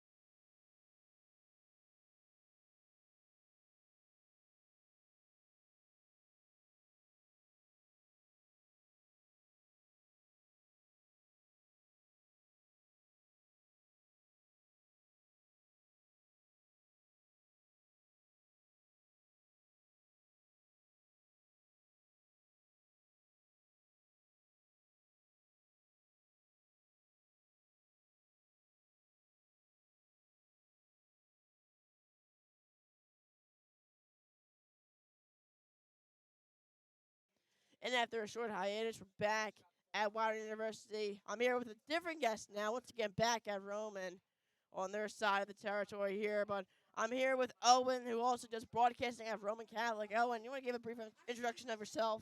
Yeah, definitely. I'm Owen Doherty. I'm a sophomore at Roman Catholic. I've been getting into podcasts for the past 2 years with Roman. We do podcasts usually once or twice a week, coming out on our Roman Arena podcast on Spotify, Apple Podcasts. We usually talk about, Philly sports mostly, especially with the Phillies in the postseason, Eagles season going on. And we also do a lot of some Roman stuff with the PCL. It's a lot of fun, and I enjoy doing it. Now, I asked Craig the same question. I'm going to say it to you as well. What is really appealing to broadcasting, in your opinion? I feel like it's just like how much I like sports and how I get to incorporate that with school, and I could find a career doing that, and I think it's just really fun meeting new people doing this. I just think it's something fun to do. Absolutely. So let's get into a quick breakdown of these two teams. You already did it with Craig. I'll do it with you, Owen. We talked about Samaj Beals. What more do you expect from him? What are you surprised about? What have you been impressed about so far in this performance? I would say pretty good passing game by Beals. He's got to improve, make some more good passes. I think of course, the O-line has to do a good job of protecting him. He had to escape a lot from the pocket. I think if he can control it and keep on running, we're looking at a good second and a half here. Looking forward to seeing how this goes and plays out. So obviously, again, Beals is really the playmaker of this team. He decides where the game goes each drive. His passes on the run have been phenomenal. Again, his run game is really developed. His receiving core really bolsters that. So who on the receiving core would you say so far has been the biggest team leader so far? I would definitely say Roberts. Roberts been a big piece, especially that's probably Beal's number one target. He had the big touchdown earlier in the game. I think if he could keep moving, it's going to be a really close game. I'm looking forward to see how this plays out. Of course, he's just got to keep on making those passes. Like you said, rushing with the passing. You just got to combine that together and figure out which works. Yeah, you mean Ashton Roberts. I mean, absolute dog. Really, huge factor in that LaSalle victory for Roman. But just impressive how he plays, especially against St. Joe's Prep again, a team of another high caliber defense and offense. The speech never slumps there, Owen. But let's turn over to the other side of the ball. Let's go to this defense real quick. Obviously, they're trying to respond to St. Joe's Prep in their offense. How would you say they've done so far? I think they've done an okay job. I think there's a lot of spots where you can improve on, especially with the run game. St. Joe's Prep's been really dominant with the run, especially with that big touchdown to make it 20 to 13. I think it's going to be a pretty good game. If they could stop the run, I think it's going to be way closer. But I'm looking forward to it. Yeah, and now I'll turn real quick to St. Joe's Prep. I don't know if you know much about the Hawks, but obviously it's such a talented team. What has really stuck out to you about this Hawks team? Definitely the defense. It's really been doing a good job stopping Roman. A lot of punt opportunities going out. A big stop with rushing back on that fumble. If they would have picked that up, that would have been big for them. I didn't necessarily know it happened on the field with that, but it's a great play by the defense, forcing that to happen, even though they didn't play a huge role in that. I feel like that was big on them, and if their defense could keep on moving, they could look at a big victory here. Yeah, and as we close up here, just any final notes, keys to success, and anywhere prediction. How about that? A prediction for them? Yes, we can do prediction, whatever you think. Yeah. Any final notes? I would say if Roman keeps it up, it's going to be a very close game. I think whoever wins this is probably going to end up winning the Catholic League. I think it's in between Roman and Prep. It's really going to come down to this final half right here. I'm excited. If Prep could keep their run game going, I think they might take this one home, but we got to see how this plays out. Absolutely. Any prediction, though, for who might win? Of course, going the Roman, I would like to say Roman, but I think Prep's going to end up pulling this one out. They had a couple tough losses this year, but I think this one would really help them and give them a good spot in the Catholic League. Very understandable. Owen, thanks for joining. Obviously, thanks to everyone at Roman Broadcasting for being so supportive of us. We hope to keep in touch with you guys, obviously, here at WSJP. Any help or anything, we're always here. But Owen, thanks for everything. And with that, the the halftime show, Hawks Talk at the half has concluded. St. Joe's Prep leads 20-13. Second quarter action coming up in just over 2 minutes. Thank you, and go Prep.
We are back for the second half, and breaking news, St. Joe's Prep takes down LaSalle 2-0 in soccer. Again, a 2-0 final from Penn Park. What a win for the Prep this evening. But now the football team looking to follow that up with another Hawks win. And here we go. About to kick this one off is St. Joe's Prep. 2 returners back for Roman. And let's get this going.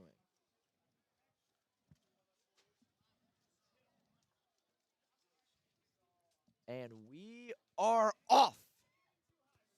24 minutes to play at Widener. Roman is going to return this one. It's going to go to about the 20, makes a man miss, out to the 30, still moving to the 35, out of bounds at about the 36 or 37, maybe to the 38. Went the returner there for Roman Catholic, and now the Prep defense looking to start off this half with a nice stop.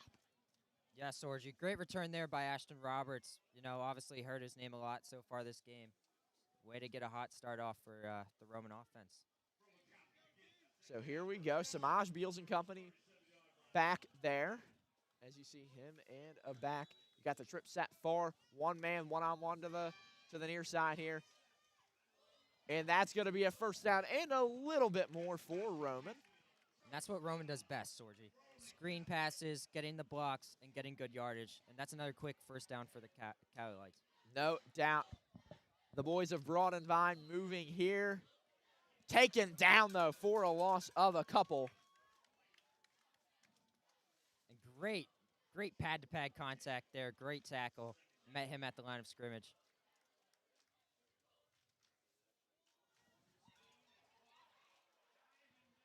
And that one is going to be a pickup on a pass of a couple yards. On the reception, there was Jaden Alford. He has a Delaware State offer, among some others, including Old Dominion and UMass. 262 yards receiving for the junior receiver thus far this season. And now we see Samaj Beals with one man in the backfield. Another trip set close. He's going to throw it to the other side of the field, though. Nice little slant. That's going to go up to about the 35 of the Hawks. Roman driving, moving quick, trying to tie this one up. Yeah, the Prep needs to stop here. Needs to stop this motion. No doubt. And that one's going to be a play. A little bit of shock there. St. Joe's Prep didn't seem ready, and Roman into the red zone. And that was the same play. We saw him explode on the right side to Easton Neely, and they do it again, just flip the field, Sorgi. And more great blocking. Roman goes down the field. So by the 10, Roman moving quick, not wasting a second of time. Swallowed up as the back, though, by St. Joe's Prep there. Great shoulder placement and wrap by John Boggs. What he does best, just bringing people down. Meets him at the line of scrimmage. No doubt there. Here is Beals with a man to his right. Beals is going to throw, has a crosser, and he leaps into the end zone. Flag on the play. We'll see what way it heads. I mean, no one was home there, Sorgi. But it seems like this one We'll be going back. And if you're St. Joe's Prep, you're happy about it going back. Huge break there for the Hawks. Yeah, this defense needs to rest. I mean, Roman was running them all over the field with screen passes and motions. And I think it's a great advantage here for the Prep to get a little break.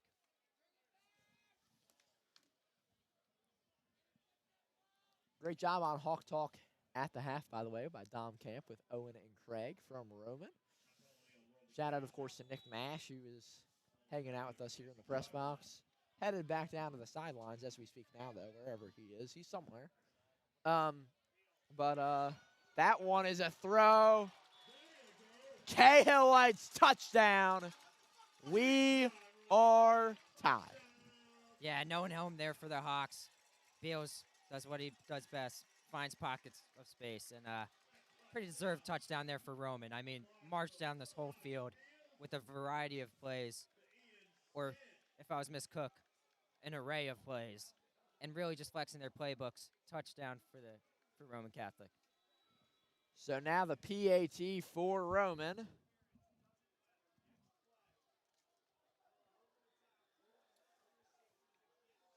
It will be up. It will be good, and we are tied here. The Cahillites and the Hawks tied at 20. We'll take a quick break. On the other side, more Hawks football on WSJP. Well, that drive sucked.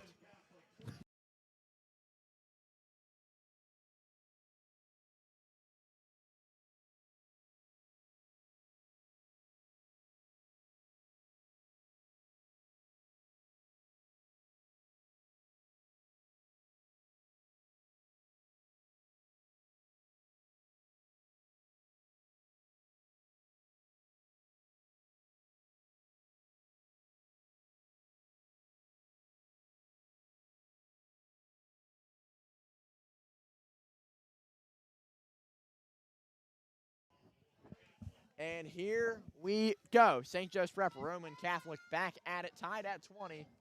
10:26 to go here in the third quarter. The Prep looking to return with 2 deep. What an electric drive there from Roman. I mean, that is a statement. That's the way you want to come out of half. Just over 90 seconds. Yeah. I really want to know what that halftime speech, sounded like. Coach Freed must have been firing them boys up from Broad and Vine there. The Cahillites kick it off. Of course, Roman looking for 2 major upsets of PCL opponents. The first was LaSalle. The second they're looking for is St. Joe's Prep. And that squib goes right out of bounds there, Sorge, and that's an easy flag. Yeah. Prep are getting huge mistake by Roman, and Prep's going to start with great field position. Gotta love that if you are the Hawks from 17th and Girard. 10:26 to go here. First and 10 for the Prep at the, we'll see where they spot it. Gonna be the 44, 45-ish. I mean, Sorgi, without a doubt here, you have to score if you're the Prep. I mean, Roman's coming back with fury. You got to score. Roman's has a lot of guys on that line looking to rush because they know it's going to be a run. Kai Billups, though, just ground and pound. Nice run there from number 6. Yeah, he's great at finding space. Kai Bills all night, all reliable.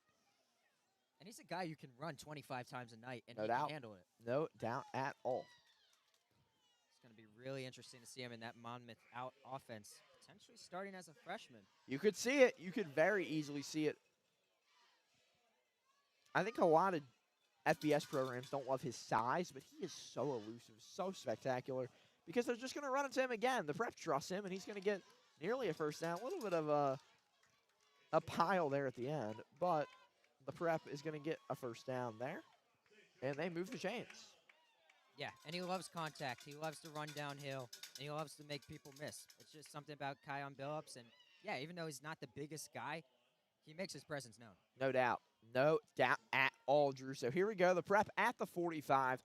Charlie Folk has a one-on-one on our near side.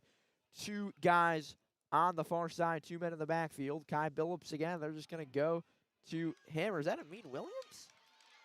And so either way, it's a huge run for the Prep. Amin Williams, they made a switch there that we didn't notice because, Amin, talk about elusiveness. Amin Williams, the sophomore, the definition of elusive. Yeah, just putting hands to helmet, stiff-arming people off him. Crazy for him, and especially talk about size. Amin Williams, even smaller, makes a statement-making run there. Yeah.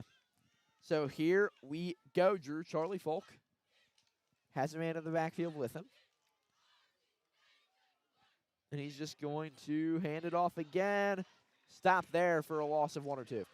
Yeah, pretty predictable run there by Prep. They've been using it so much this drive. I think it would have been a little smarter if they would have tossed the ball on that first down. Maybe play action pass. Yeah, I would have faked that handoff there to Amin. We'll see what they do here, though. Kai Billups is on the field, I can tell you that. I think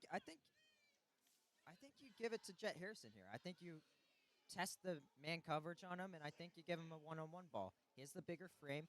I think it's a gamble, but a favorable one. I don't mind that take, but they're going to hand it off again, and they're going to get stuffed again.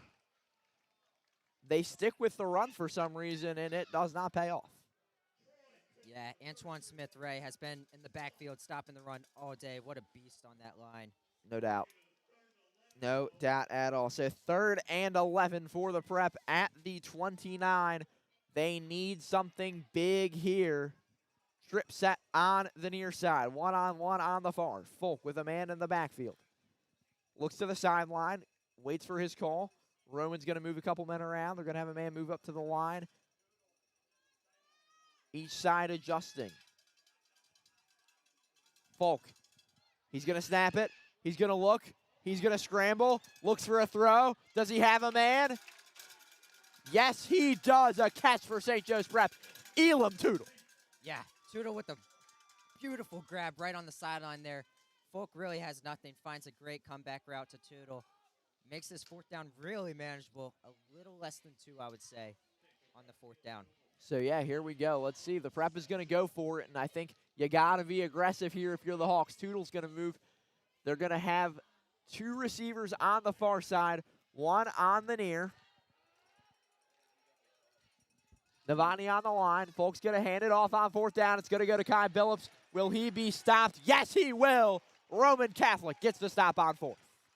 Yeah, huge stop. And that's a stop that makes changes to the outcome of this game. No doubt. Prep takes 3 there.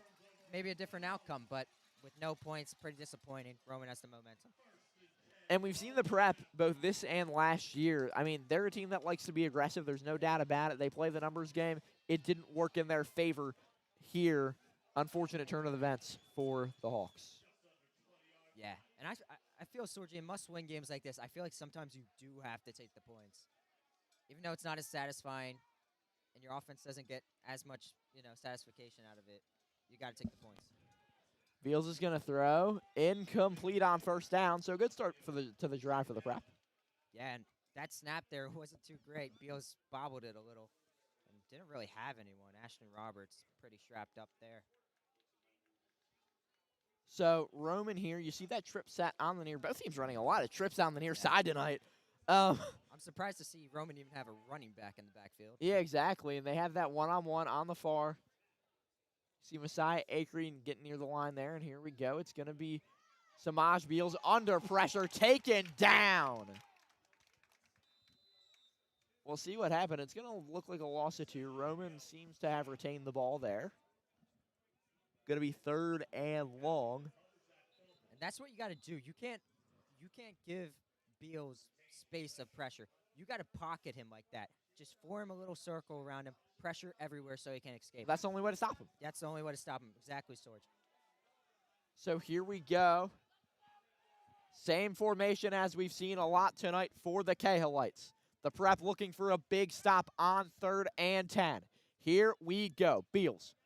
He's going to look. Looks to his right. It's going to be way out of bounds. St. Joe's Prep forces a 3 and out from Roman. Yeah, I wonder what Beals saw there. Maybe just too much pressure, no good looks. Just got the ball out of there. This Prep defense has done a lot of favors for the offense, and this offense needs to repay them right here.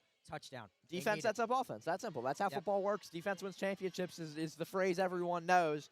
And the Prep defense absolutely suffocating this evening. Yeah, and you have the run game established. This is great. But you got to have a healthy bounce. You got to throw the ball. You got to get into good passing situations. Got to keep Roman guessing on defense. Prep looking for a good special teams play here. Do they get it? They do. A tip punt. And that one going to land at the 30-yard line. The Prep with beautiful field position. The Hawks faithful, alive, and well here in the stands at Widener. And they've been knocking on his door all night and finally kicked it down. The Prep so close on many punts, and this one in their favor. I mean, this is amazing, amazing field position here for the Prep. And if they can't convert here, I mean, this is bad. So here we go. The Prep offense taking over at the 25, in fact, not even the 30. Man in the backfield, one-on-one on your near side. 2 receivers on the far. Folk is going to hand it off to Kai Billups, get a few yards rushing. Not a huge gain, somewhere around 5, which is all you can really ask for from the back. Yeah, I mean, what's his, yards per carry tonight? Like 8? Yeah, so, it's insane. Electric night. No doubt. We see Alston Frisbee on that near side. Rob Novotny there as well, next to Folk right now. Jet Harrison and Elam Tootle on the far, the 2 sophomores. Going to see a lot of them over the next couple of years for St. Joe's Prep. I think this is a down here. You got to take a shot. No doubt. That's what they're going to do. Play action. Folk swallowed up by Roman. A big loss of about 8 or so for the Prep. Yeah. And Sorgi, this puts them into a tough spot. Really long 1st down, obvious passing situation. They're going to have to draw up quite the play here. Pocket collapse. That simple. Yeah. Defenders came knocking. 3rd and a lot here for the Hawks at the 31. 1st down marker sits at about the 15. I would watch Jet Harrison here. You have to. Here we go. Flag on the play. We'll see which side. It's going to be a false start on St. Joe's Prep. We're headed back 5 yards more on 3rd down. And that's what you don't want, Sorgi. Yeah, you're looking at, what, a 3rd and 20 or Yeah. so here? That was hardly manageable in the first place, and that makes it even rougher. So let's see what play they draw up here. Ball's going to sit on the 36. First down markers at the 14.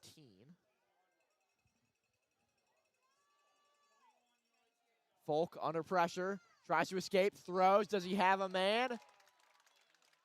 He does. And that one to Rob Novotny, the Fordham commit, tight end, for a gain of a few, a solid gain there for St. Joe's Prep. And are they going to go for this again?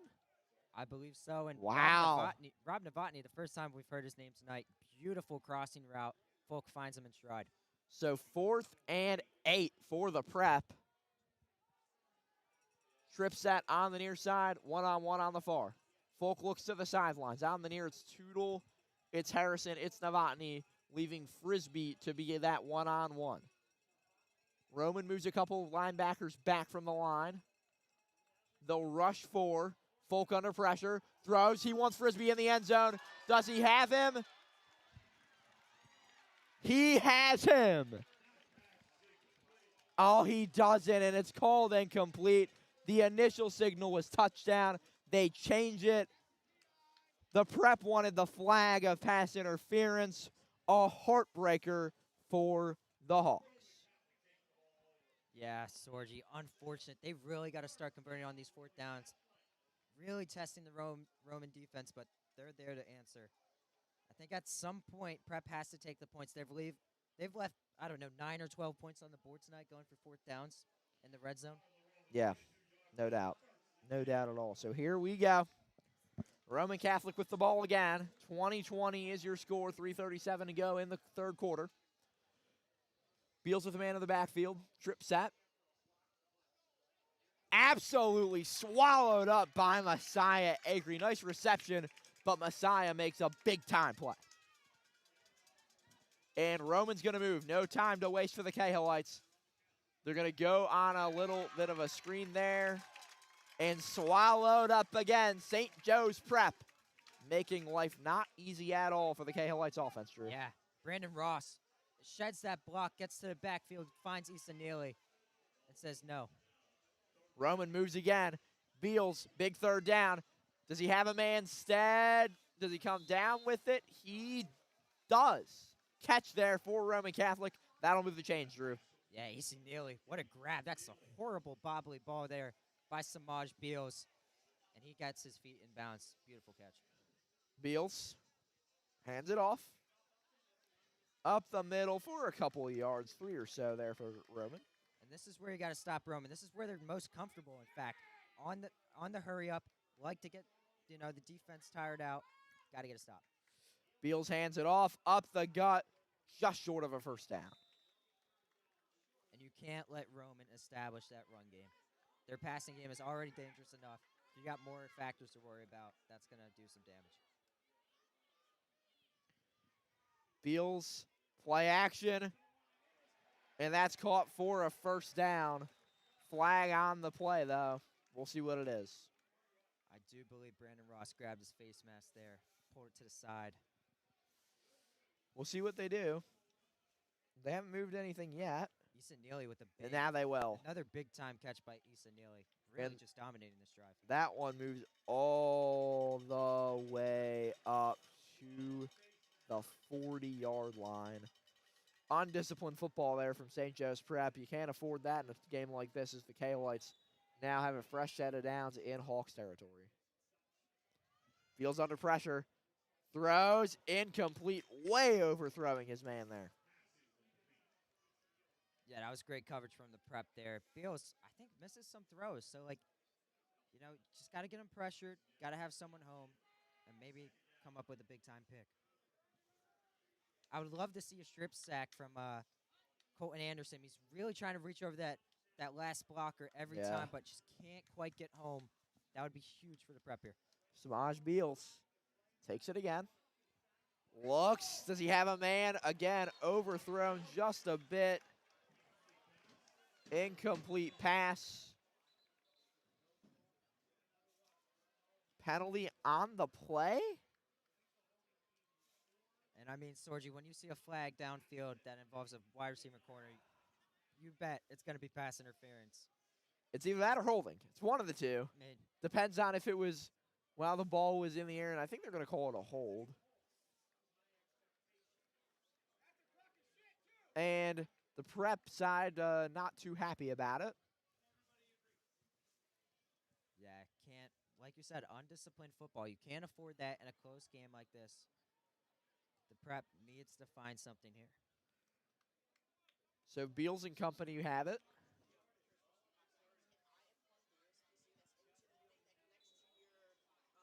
So here we go. Samaj Beals. Strip set on the far side. One-on-one on the near. Beals throws. Has an open man. Is it caught? It is not. No, they'll call him in. Completed pass. Ref with a confusing signal. Looked incomplete, and now they are going to pick it back up. The ref didn't seem to know what he was calling there. Yeah, Stead couldn't quite get his feet in. A little bit of an overthrow by Samaj Beals there. It was close. Yeah, it was close. Open space, though, to say the least. Prep needs to cover that up. The ref signaled him incomplete, then said he's in, and then said he's incomplete. So it seems like incomplete's the final call. 2nd and 10 now. Beals under pressure, going under, and that's going to be a big play for St. Joe's Prep. Sack by the Hawks. And some extracurricular plays. The Hawks run in to protect their man. That's going to be a late penalty on the Cahillites. Yeah, discussions to be had here by the ref. A lot of flags to be discussed. Samaj Beals went down and some extracurricular stuff there by Roman. We'll be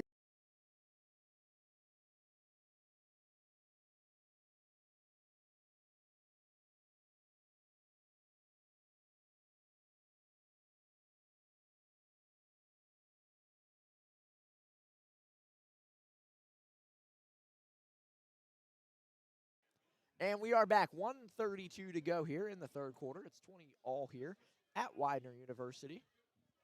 The refs are going to talk this over. No doubt that there's some extracurricular contact there by the Cahillites of Roman Catholic. Yeah, we could also see one of those weird instances again where it's, second and forever. You know what I'm saying? That's something that we've commonly seen this game. No doubt. No doubt at all. So here we go. Waiting to see what the refs are going to do here. A lot of confused people is what it looks like. Both teams just kind of standing there. Coaches both on the field trying to figure this out. One ref's going to talk with a prep guy. I mean, this Roman offense, was moving, Sorgi. I mean, Yeah. they were getting down the field. This is what the prep defense needs here. No. Anthony Sholey with the huge takedown. No doubt. Not sure what the flags are yet, but looks like this is going to be a pretty long second down. A presidential sack, some say, by Anthony Sholey. Yeah, third down. Third down, yeah. So what are we going to do here? Let's see where they're going to spot the ball. It's going to be spotted at the 43. The prep side not loving it. Trip side on the near, or trip set on the near, one-on-one on the far side. One man on the backfield, and one man in the backfield alongside Beals. Now they'll finally call it started.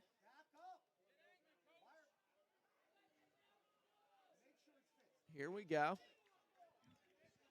Messiah Acree and company just ready, eager to get started on defense.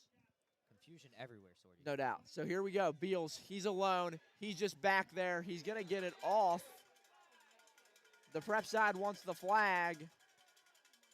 Will they get it? I don't think so.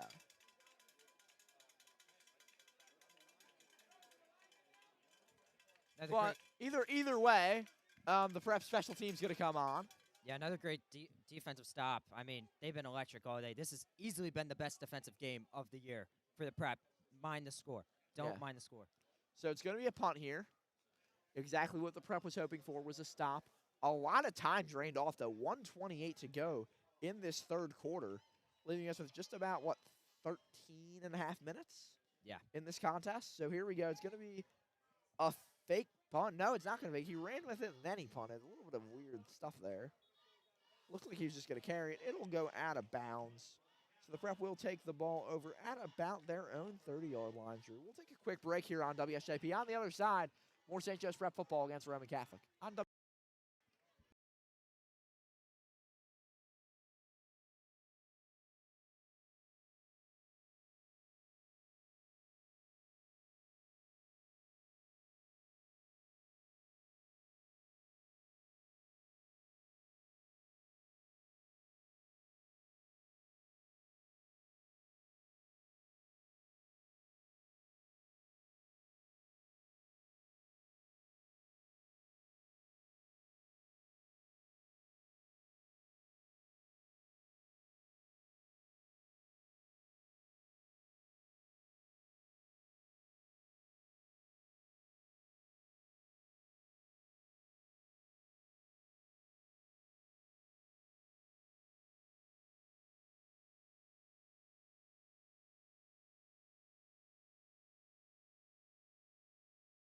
Here we go. Roman with the ball.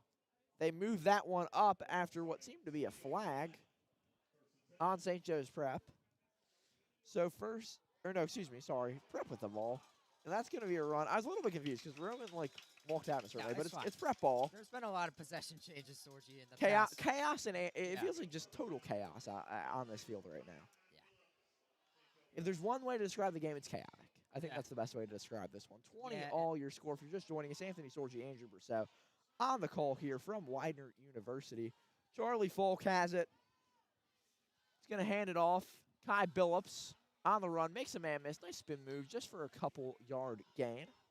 Kai Billups still doing Kai Billups things. No doubt. Still unpredictable even though he runs so much. It's great. Billups will hit the sidelines, leaving it to his teammates here. And Jet Harrison, Alston Frisbee, it looks like, and Rob Novotny are going to be here on the near. No, that's Elon Tootle actually on the near side. Here we go. It's going to go to Rob Novotny across midfield, about at the 40 or so. Going to be third down now for the Prep. Yeah, Rob Novotny, such a great blocking tight end. And, Prep scheme, that's usually what they use tight ends for. But he can also catch the ball, and he can catch through contact, and we've seen that all year. And we are headed to the fourth. Fours up here at Widener University on the other side. St. Joe's Prep football on the home of the Hawks, WSJP.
Here we go. St. Joe's Prep has it, and blown up is that play by Roman Catholic. Yeah, so this is going to be an interesting situation here. 4th and short for the Prep. They've seen it. They've gone for it a lot of times this game, and they really haven't been successful, Sorgi. No doubt at all, Drew. So here we go. 4th and 1 for the Prep.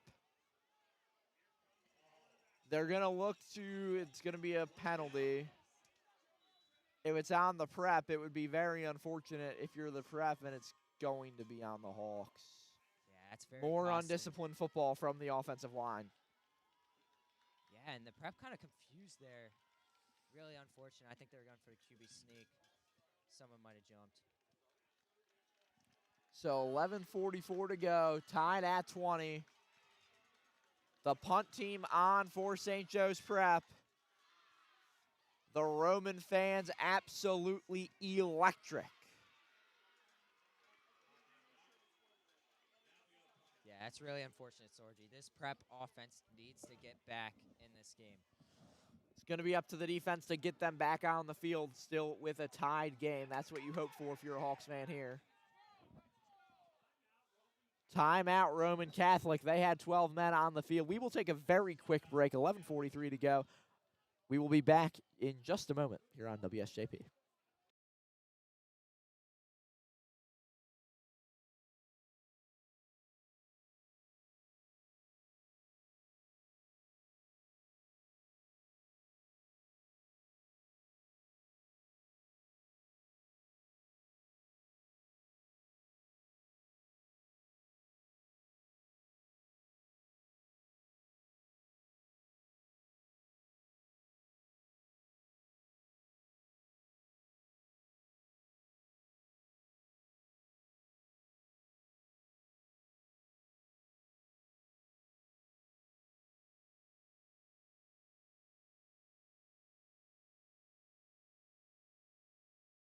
Three to go, 20 all is the score here at Widener. The Prep getting ready to punt after an unfortunate turn of events.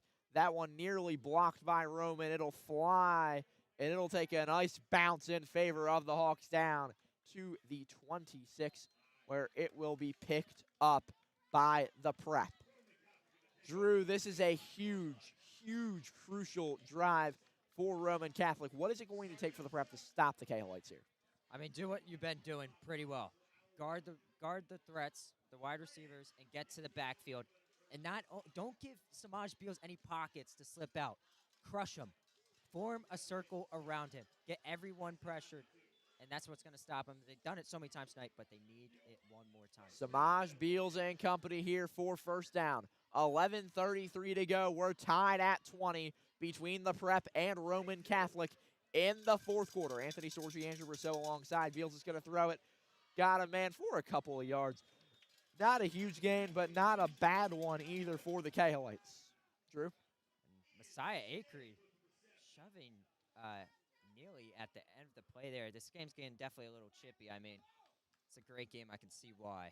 No love lost between these two rivals. Just I mean, we game antics. You know? we talk so much about Prep LaSalle. Prep Roman, also a huge rivalry that is, I mean, at some points in its history, bigger than Prep LaSalle when they played on Thanksgiving. And that one's just going to be I guess they're going to call that incomplete. They will. I mean, it does Prep a favor in a way. It saves them 2 yards. Yeah, no doubt. So, 3rd and long here for Roman Catholic. Yeah, and this is a down where you need to get in the backfield. I mean, I mentioned that so many times, Sorgi, but I can't stress it enough. So 10:58 to go in the fourth, and it is money down for the Hawks. 3rd and 10. Samaj Beals looks to throw, under pressure, and he is sacked. Alex Haskell, with his first of the night, swallows up Samaj Beals. What a play by the Prep. And just like that, we're going to get the offense back on the field. So Alex Haskell is 4th and a half sack. yeah, there you of go. the season. How about it? Penn State commit James Franklin's going to be very happy to have him. Cam Smith obviously went to Penn State last year. Alex Haskell following in his footsteps. The Cahillites to punt with 10:20 to go here. That one is sky high. And the Prep will just fair catch it at the 44-yard line. So under 50 yards to go to the end zone. St. Joe's Prep here with the ball, looking for a touchdown with 10:11 to go. Again, if you're just joining us, we are tied at 20 here at Widener University. Earlier this evening at Penn Park, St. Joe's Prep defeated LaSalle College High School in soccer in a surprising but great 2-0 win. It was expected to be a tight one. The Prep dominating the Explorers in that one. And that all but seals up, essentially, all but seals up that 2 seed if the Prep is able to win on Monday against Lansdale Catholic in soccer. But here we are back at Widener U under the Friday night lights of Chester. Philadelphia Catholic League football on WSJP. Charlie Folk here. going to look to pass. Under pressure, scrambles, has a man. Flag on the play.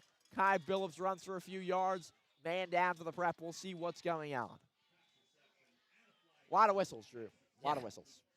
Yeah, a lot of confusion, I feel like. I feel like this has been a really That's been a mysterious theme game. of the day. A lot of balls popping out, a lot of flags, and a lot of interesting punts, to say the least. No doubt. So, 10:04 to go, tied at 20. Holding on the prep. So this one's going to move back.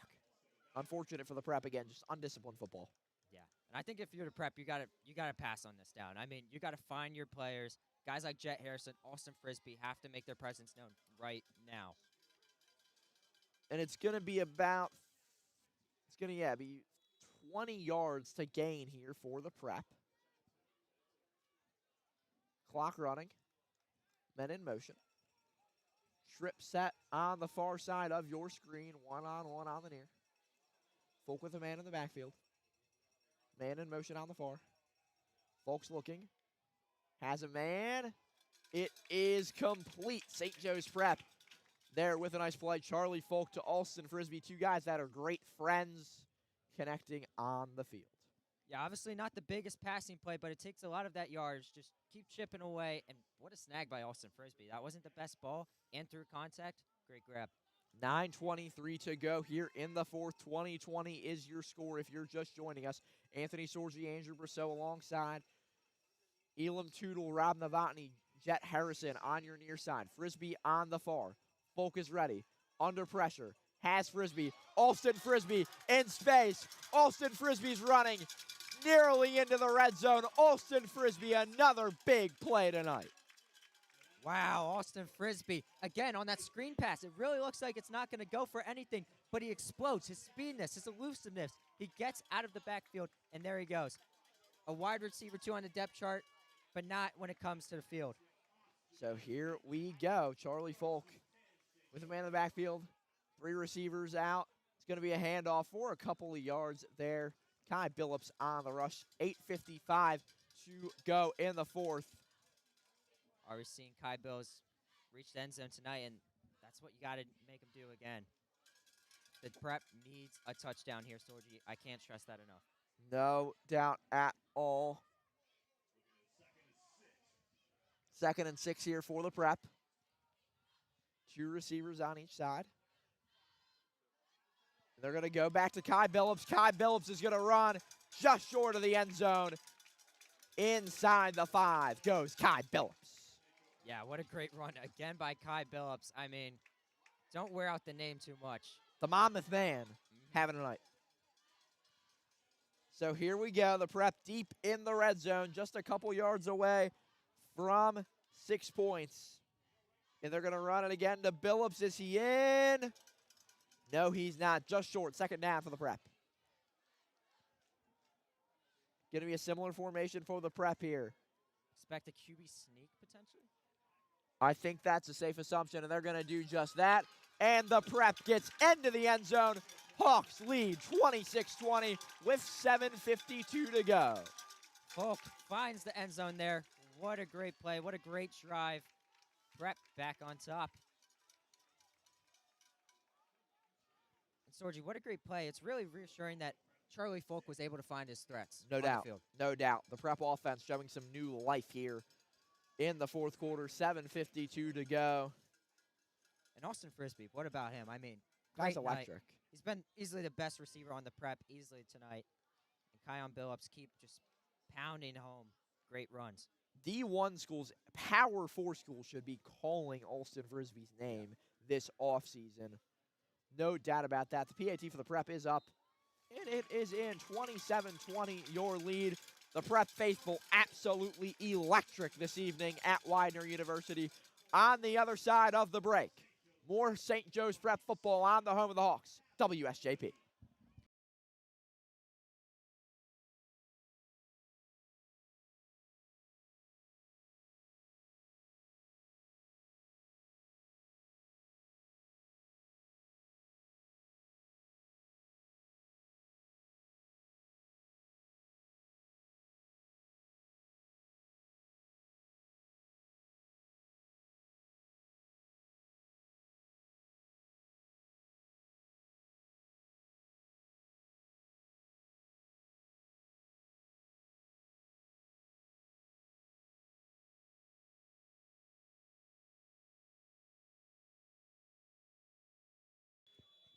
We are back here. 7:52 to go. The Prep up 27-20 on Roman Catholic. The Hawks kicking from right to left.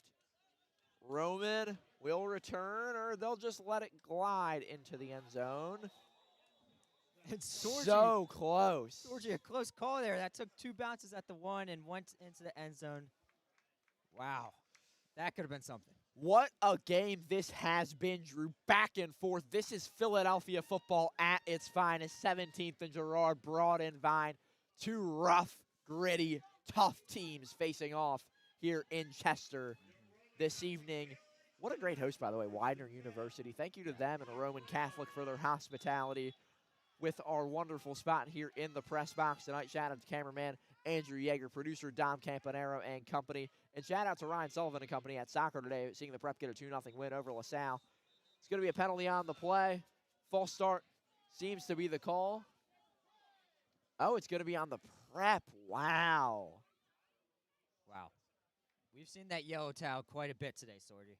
So a 5-yard advance. The Prep. Another mistake, another show of undisciplined football. They're not perfect. Neither team has been tonight. They're both playing very well, though, and Samaj Beals is going to go on a keeper. He's got a first down a lot more out to the 40-yard line. Brandon Lockley with the beautiful trip there. Samaj Beals could have went for a lot more. First kind of time we're hearing his name tonight. You know, tackle leader for the Prep. We need him to heat up.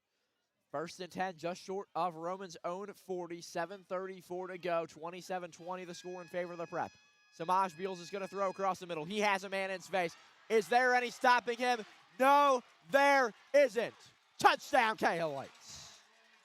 Ashton Roberts shakes off a defender and finds the end zone with alacrity.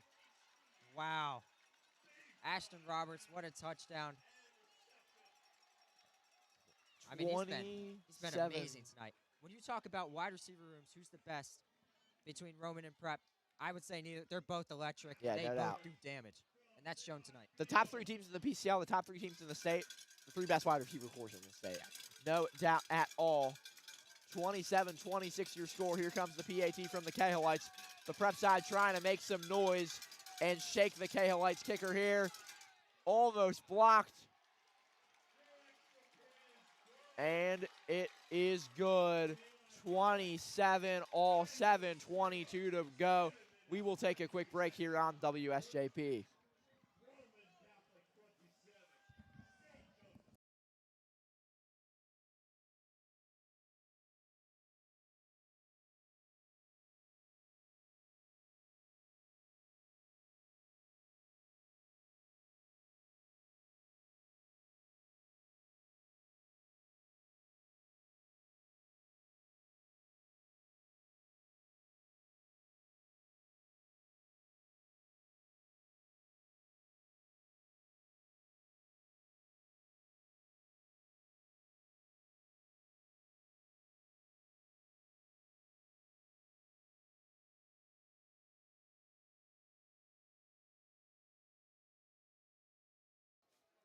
$7:22 to go.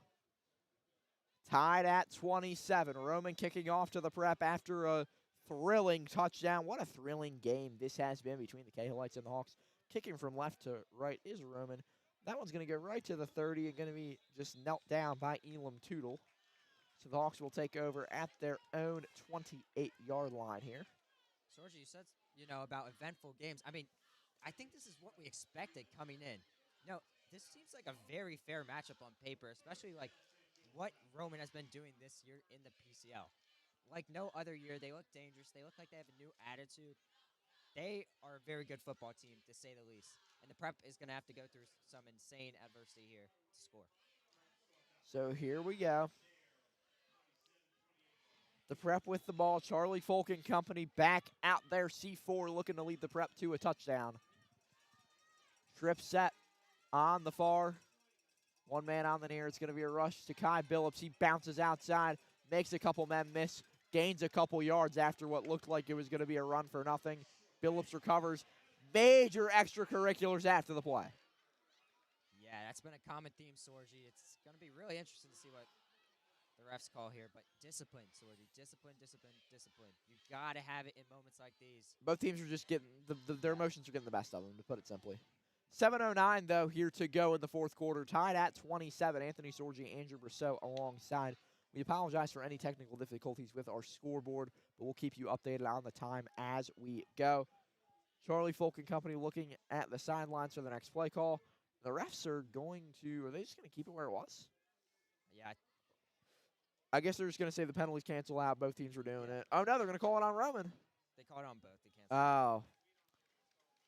Seems like nothing has gone the Prep's way this evening. No. A common theme this year, I'd say. And you have to battle through that adversity. There's no doubt about it if you're St. Joe's Prep. 2 receivers on the near side. Looks to be 1 on the far, Rob Novotny behind the line. Charlie Folk and Kai Billups back. The Hawks here, 2nd and 10. It's going to be another run up the gut. Elusive run. What a play to midfield. Kai Billups. Wow. Sorgi, we've said his name so many times, but he just keeps impressing. He finds holes, and he gets off with speed. And that's a lifesaver right there. 6:58 clock running now for St. Joe's Prep. The Monmouth man with another big carry gets the Prep a fresh set of downs. Sitting now at about the 46. They're on 46 for St. Joe's Prep. Cahillites looking to rush 4. Linebackers lurking it. It's going to be a run to Kai Billups up the gut for a few yards. Williams. Williams there. Yeah. They keep switching him out. Hard to see from up here. Williams has had his fair share of carries tonight. I mean, we've seen him a lot more than usual. He's a fast back, though. He gets out of the backfield quick, and he makes a good read usually. Kai Billups now back in the game. Now, this is a pretty comfortable 2nd down if you're the Prep here. No doubt. You can definitely test it with a bit, but I would put out a good play call. 2nd and 6 into Cahillites territory. 5:57 to go. Clock running. 27 all. Charlie Folk calls for it. He gets it. Another handoff. This time it is Kai Billups, and he's going to move to the outside.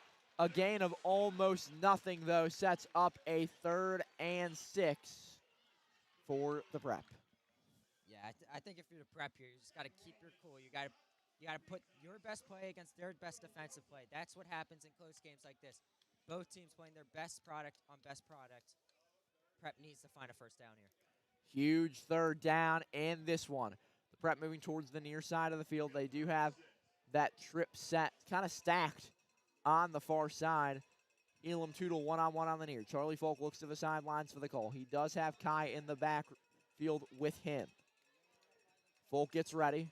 Cahillites defense set. Folk is going to throw. Screen pass to Frisbee. Makes a man miss. Alston Frisbee for the 1st down and a little bit more. New life for St. Joe's Prep with 4:58 to go.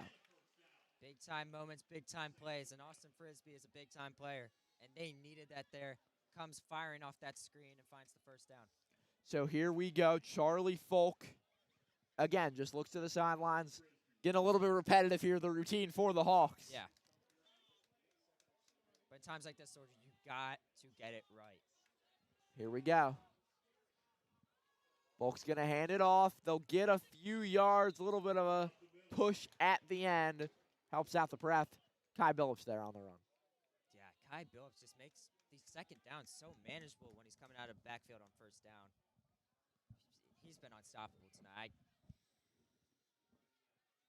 I would like to see C4 take a shot here. Yeah, you wouldn't mind it. Charlie Folk, I don't think he's hesitant at all. This guy is, when he steps out on the field, he's not scared one bit, and he's ready to lead his team to a victory each and every night. But they're going to run it again, doing what works. And with 3:55 to go, not much of a gain for the Prep here. 27 all, 3:50. Clock's running. The Prep just hoping here on a big 3rd and 7. Yeah, I mean, I don't think the run call is the best call there. I mean, now it's going to be an obvious passing play. I don't know. It's going to be interesting to see. The Roman side getting loud. Nerves for the Prep fans. One-on-one on your near side. trips on the far. Folk under pressure. Does he have a man? No, he does not. 4th and 7 now for the Prep. Stead on the pass deflection there. I mean, that is textbook. Stays at his seatbelt the whole time and punches that ball out. Jet Harrison again, silent tonight. So the offense comes off the field. The Prep will have to punt. Roman struggling to sub again. It's been a theme for the Yeah. Cahillites thus far. And they have to take another timeout due to 12 men on the field. Wow. Wow. We talked about the Prep being undisciplined, but Roman has been just that as well tonight. And Sorgi, that 12 men on the field, this is something we've seen 4 or 5 times, No not doubt. just once. And this is something that can't happen. This is, what, the 7th game of the season? Yeah, I say you should be in midseason form. Neither team has looked that, though. I think you'd agree. Neither team has looked in midseason form today. They both look good, but they've both had plenty of mistakes as well. So 3:19 to go. 27 all is your score. Anthony Sorgi and Drew Brosseau with you. The Roman side is furious. I mean, coaches They should be. throwing headsets everywhere. This is stuff you don't practice because it shouldn't happen. Yeah. This is textbook stuff right here, Sorgi. And this just makes Roman's life harder. And Charlie Folk is going to come on the field. The Prep taking a major risk. Empty backfield. Empty backfield for the Prep. Let's see what they do. They've got 3 guys on one. It's Frisbee, Choodle, and Novotny on the near side. Phillips and Harrison on the far. Folk is looking for the call. This is as big of a play as you're going to get tonight, folks, here at Widener University between the Prep and Roman. Folk still looks to the sidelines, waiting for his call. Guys get in motion. Clock runs down. And there you go, the Prep. I don't know if they want to go back for a punt or, possibly find the right play call, but, I mean, that's a risky down, Sorgi. I think the vision there was just to try to, I guess they wanted better punting position. That very easily could have been it. And that looks like what the Prep did. They actually sold it really well to the entire crowd. But now they'll punt here. The Prep sitting at the 48 or so. Can get a little bouncer within the 10-yard line. That would be a beautiful. You'd love a coffin corner punt. I would expect a chip here from Luke Cochran. And it's just going to bounce. Still bouncing inside the 15. It will sit at the 14-yard line. 86 yards is what it's going to take for Roman to put up 6 on the board with 3:10 to go in this one. Samaj Beal, Sorgi, has quite the task here. This is as big of a drive as you'll get tonight. Roman looking to take the lead, looking to knock off St. Joe's Prep, depending on how you look at it. Roman's the #1 team in the state, but the predictions were mostly in favor of the Prep tonight. It's going to be a nice throw there for the Cahillites for a few yards. Nice gain for Roman. An injury on the play. First one of the night, Sorgi, I feel. I mean, Overall, it's been a pretty injury-free night, yeah. yeah. Which is good. No doubt. So both teams will take the sidelines. 2:58 to go. Nerves. I think that's the way to describe this moment right here. Everyone in this stadium on pins and needles. Both sidelines having to stay calm, cool, and collected. Yeah, uncertainty. Also, I think you don't know if the play call is the right call. You don't know how that defense is lining up. I think we're gonna find out how this game is gonna go very soon, Sorgi, and this defense needs to make a huge stop here. 2 very explosive offenses is what we've seen tonight, and it'll be interesting to see if Roman's going to go for that big play, as the Prep's man will get up. Alex Haskell, the one, he's able to walk off on his own power, which is a good sign to see. But now it is Roman Catholic ball.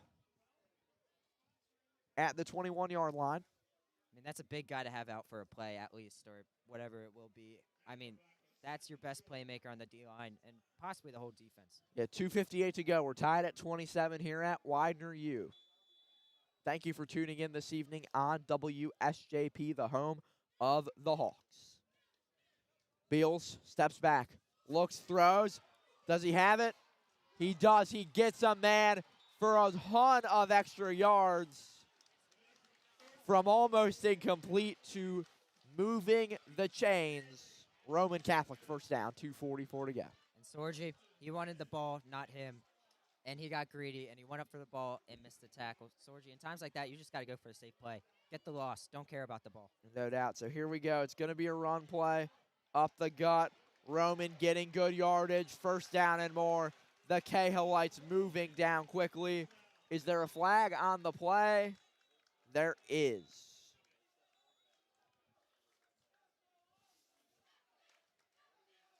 We'll see what the call is. The refs will talk about it. Flag pretty far back there around the 32.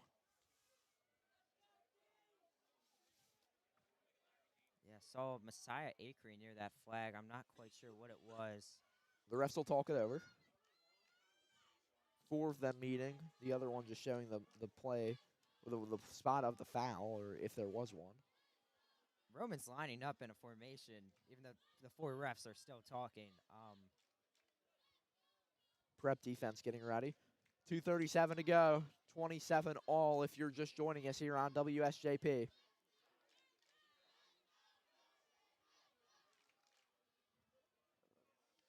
Here we go, Drew.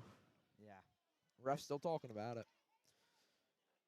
Big moment, taking their time to make a big decision that could affect the outcome of this one. And And they're going to move it back, or Roman's just going to go in the huddle? Roman will go into the huddle. a lot of anxiety in the air tonight, Sorgi. Friday night lights, big-time plays being made.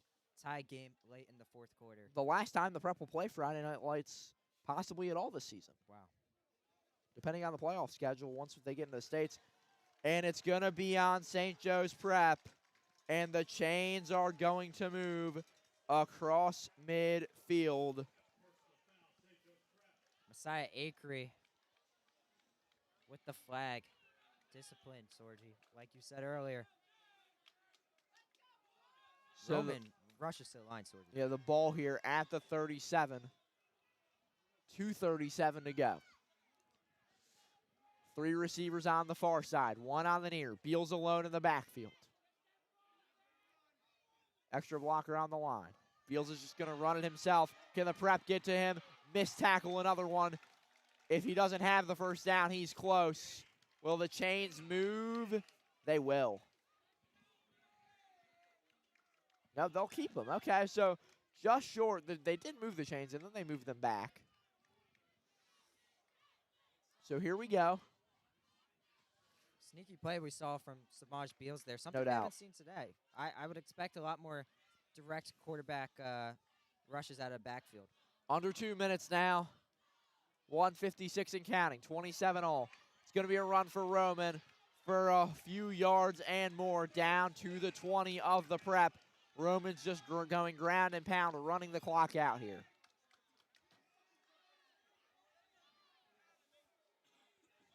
Samaj Beals looks to the sideline now as the chains move. 1:39 and clock running. We'll see if the Prep is going to have a ton of time or not here to score. Roman's kicker warming up on the sidelines. Here we go. 3 receivers on the near side, 1 on the far, man in the backfield next to Beals. It's going to go to Stad. Stad's going to get to the 20. And he's going to be taken down by the Prep, swallowed up. Clock still running down to 1:10.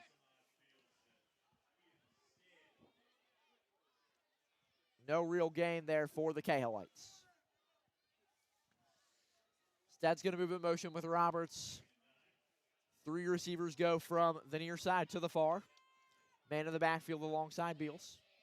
Beals is going to throw right to the middle and a drop pass to the dismay of Roman. Money down now for St. Joe's Prep. Stead there. It's been great all night, but heard footsteps.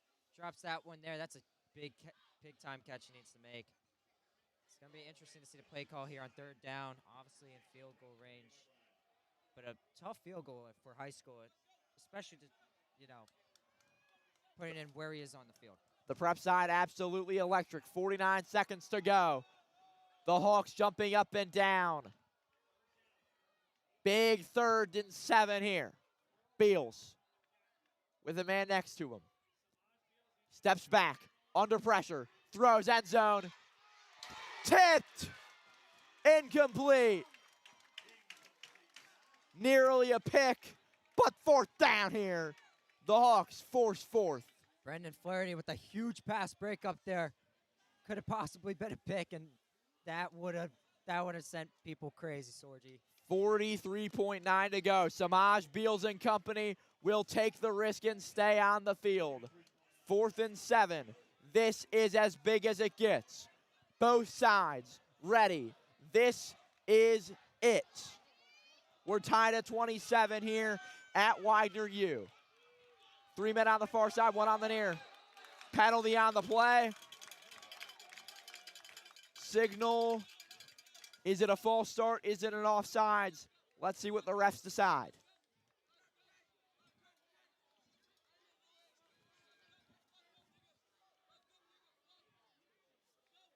Big false start against Roman Catholic. So here we go. That is a huge call, Sorgi. 4th and 12 here. Beals has it. Looking, under pressure, makes a man miss. Beals is sacked! Huge play for the prep. Alex Haskell steps up, the Penn State man, with the stop.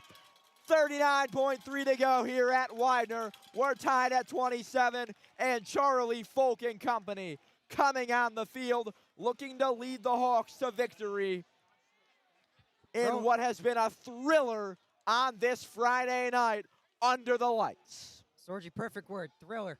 Michael Jackson mode. I mean, this has been crazy. This has been wild, and that's exactly what the prep needed there. Roman took the risk and received the reward, which was takedown in the backfield.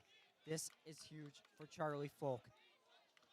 PA Football Player of the Year last year, Charlie Folk, looks to have a game-winning drive here. C4, under pressure, scrambles, running. Charlie Folk just keeps it. He's got the 1st down and more. Charlie Folk and company move the chains. 31 seconds. Huge by Charlie Folk. Clock is running. Prep coach is not too happy. They finally stop it. Coach Roken furious. Yeah, I'm not sure if the clock's supposed to run there. They have to move the chains first. Yeah. Charlie Folk spiked the ball there. I don't think they make that play count. But it remains 2nd down. Wow, what a huge run by Charlie Folk. Yeah, there, no doubt. I mean, that is a big time play. So 1st down. Charlie with a man next to him. He's going to look, scrambling, running, avoids pressure. Flag on the play. Charlie taken down. We'll see where the flag is and what it is. It seems like it's holding. We'll see if it's against the prep or Roman. And this one seems to be coming back. 15.9 seconds to go. Anthony Sorgi and Drew Brosseau alongside on WSJP. We are tied 27 all here at Widener University between the Hawks of St. Joe's Prep and the Cahillites of Roman Catholic. The Prep backed up significantly. Another mistake from the Hawks sends them back to their own 30, they'll set it at the 35. 65 yards to the end zone, but the Prep just needs a field goal here to win it. Any points will win this one for St. Joe's Prep. Just 2 weeks ago, Roman Catholic faced LaSalle in a very similar game. They were able to pull it off. They had the game-sealing interception. Tonight, the Prep looking to write a different story than their arch rivals did against the Cahillites in the last weekend of September. Here's Charlie Folk, just going to throw to the check down, get it to a couple yards. Clock stops, 10.7 to go. Prep moving near midfield. This is as big as it gets, 10.7 to go. Drew, what do you think the Prep goes with here? Find the guy that you know works. Jet Harrison. I know it's repetitive, but he makes big-time plays. He's gone for 13 touchdowns this year. You need to find him down the field, get him field goal range. Harrison has the one-on-one. You got to test this, Sorgi. I don't think it's been tested enough tonight. I think Stead has done a great job, but you have to test it right now. 2 receivers on each side. Folk fakes the handoff. He's scrambling. Looks for a throw. Does he have one? Incomplete.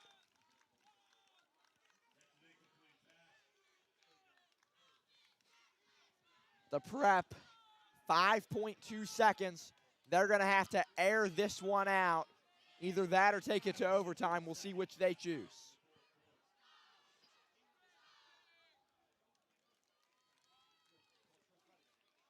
Yeah, Sorgi, this is going to be an interesting decision here.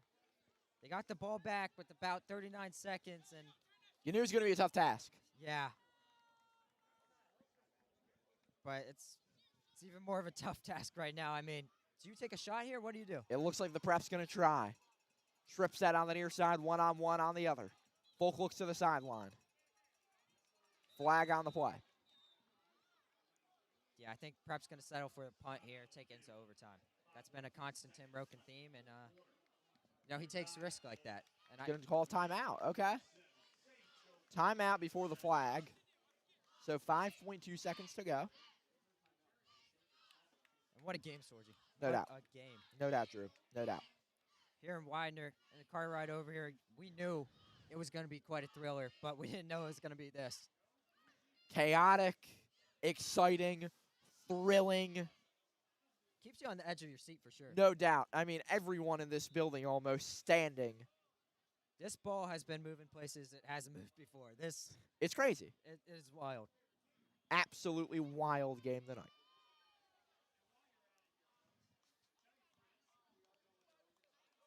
If we're headed to overtime, make sure you text a couple people.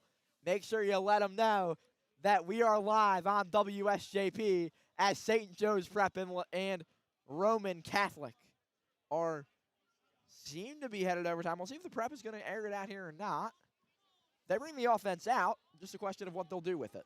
Tim Roken, the head coach of the Hawks, been with this team for so long, told his guys the plan. Charlie Folk's going to air it out. Under pressure. Folk just running back. He's going to throw it out of bounds. And that will take us to overtime. At the end of regulation, 27-all, the Prep and Roman right here on WSJP.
We are back, and we are in overtime here at Widener University.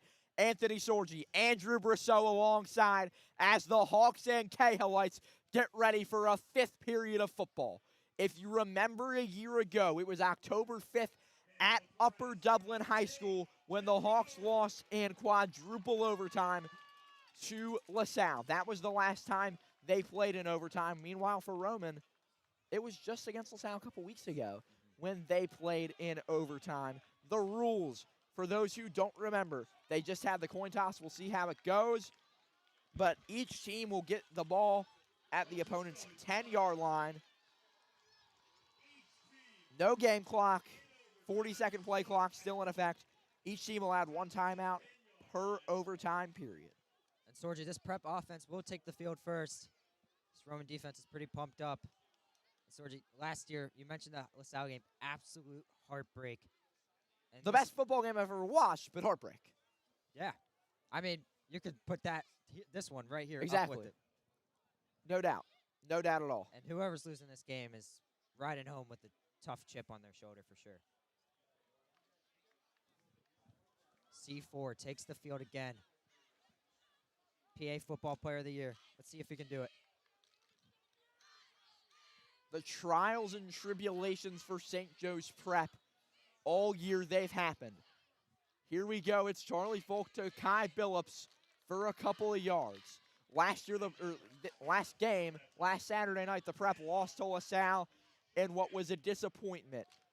The feeling around the team, it wasn't great, but tonight is a night for redemption. Tonight is a night to knock off the #1 team in the state in Roman Catholic. Second down here for the Prep. Charlie Folk. Everyone kind of boxed up together. No one super wide here. Charlie's going to throw. He goes to Kai Billups. Can Kai get in? He does! Touchdown, Prep! Kion Billups in the flats. Soars for 6. Kion Billups, what a player. Heard his name so many times tonight, and he comes up in big times like this. Has delivered for the Prep the last year and a half. What a player, Sorgi. Special teams on for the Crimson and Gray. That's huge. It's huge to make a statement and get on the board first. If the Prep defense can come out and stop this Roman team, this will be huge. And they have the ability to do it. This defense has been some of the best defense in the country, one of the best in the state, and they can get a stop right here. Here we go, the PAT for the Hawks.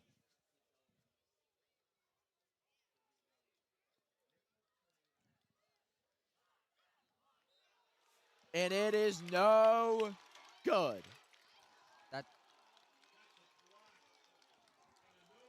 That's been a problem tonight, Sorgi. For both teams, a lot of missed PATs, and those are the easy points. Those are the layups, and we can't be missing those, and that is a huge... And a flag on Roman. Hold up, Whoa. Sorgi. Roman personnel on the field. Refs are going to have to talk it over. Refs throw a flag. Telling them to pick it up. I mean... Roman needs 7 to win. Samaj, Beals, and company have been electric all night. There's no doubt about it. The ball's at the 10. 7 is what the Cahillites need. 33-27 your score in favor of the Hawks. So flag was picked up. Yeah, flag picked up there. 6 to tie, 7 to win is what it is for Roman here. 2 receivers on each side. Man goes in motion from the backfield. Beals looks to throw. Wants a man in the end zone. He's got him. Touchdown, Cahillites. Yeah, pretty depressing there. Samaj Beals just got too much time in the pocket and found his man on a crossing route. Quite simple. The Prep didn't do their job to get to the quarterback, and that's a killer. And Roman can win this football game right here. It's going to come down to a PAT. 33-all. The Prep missed the PAT earlier. Looking for a miracle of a block. Timeout, St. Joe's Prep. And Sorgi, kind of interesting there. The ref throws the flag, yet picks it up right away. I'm not sure what that's about. No clue. I hate to be that guy and call it the refs, but it's kind of interesting play development. And you see the prep there, fail to get to the quarterback, lackluster coverage, and that's going to happen. Stead is a great player. Penn State offered, as you say, many other schools to add. He's going to do that to you. The refs are going to have a conversation.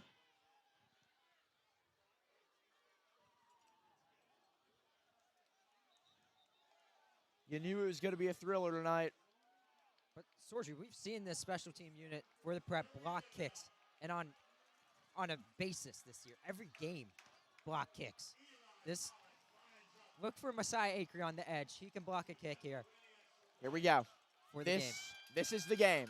It all comes down to one kick, one PAT. Everyone on their feet here at Widener University. The kick is up. It is good. Penalty on the play.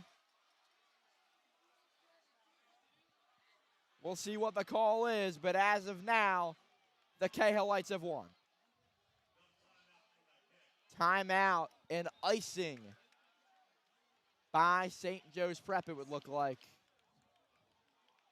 Coach Tim Roken pulling out all the tricks. Experience. That's what it comes down to. Coach Roken knows games like this. He's been here 1,000 times. There's no coach better in Pennsylvania. Yeah. And he's the reason why this prep squad is going to overcome adversity in the season. You know, maybe they might not win tonight, but they have some big games still left on their schedule. They have LaSalle. That could be November huge. 1st. November 1st. The team from Winmore plays the prep. Anyway, Sorgi. But right now, here it is. This is it, Drew. Game on the line. This is it. Snap clean. Kick is up. It's blocked! It is blocked! Sorgi, I said it and I emphasized it. Messiah Acree on the edge. Does it once again. You saw it against Good Counsel. Not once, not twice, but 3 times. And he comes up big. Game on the line. Give me Messiah Acree. If there's any doubt about a guy being underrated as a recruit, this guy can do it all. Offense, defense, special teams. Messiah Acree. Right now, the hero. This one's headed to double overtime. We will be right back with you in just a moment here on WSJP, the home of your Hawks.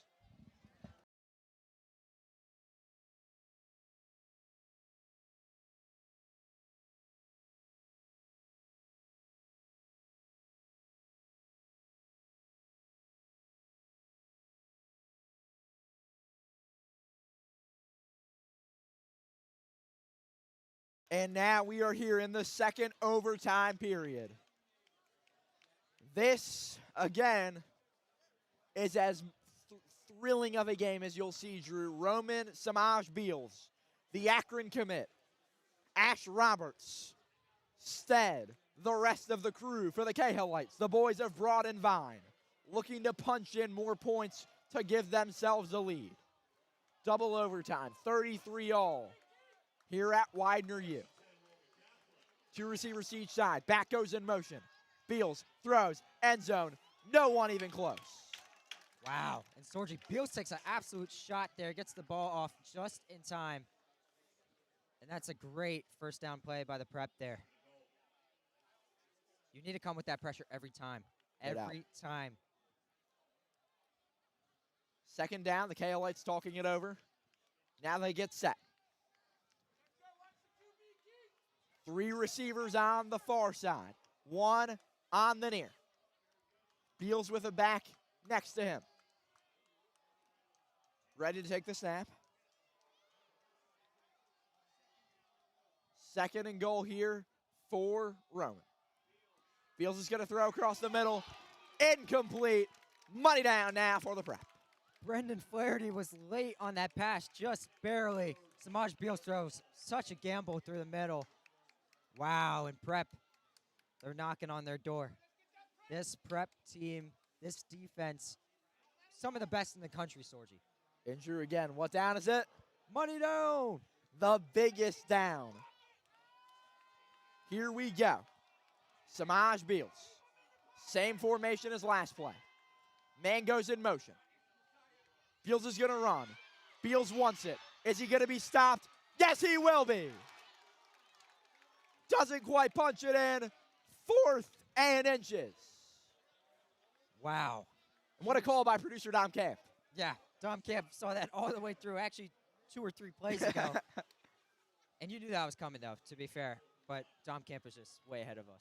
We've said time and time again, Beals is better than Akron. He's a Power 4 level quarterback.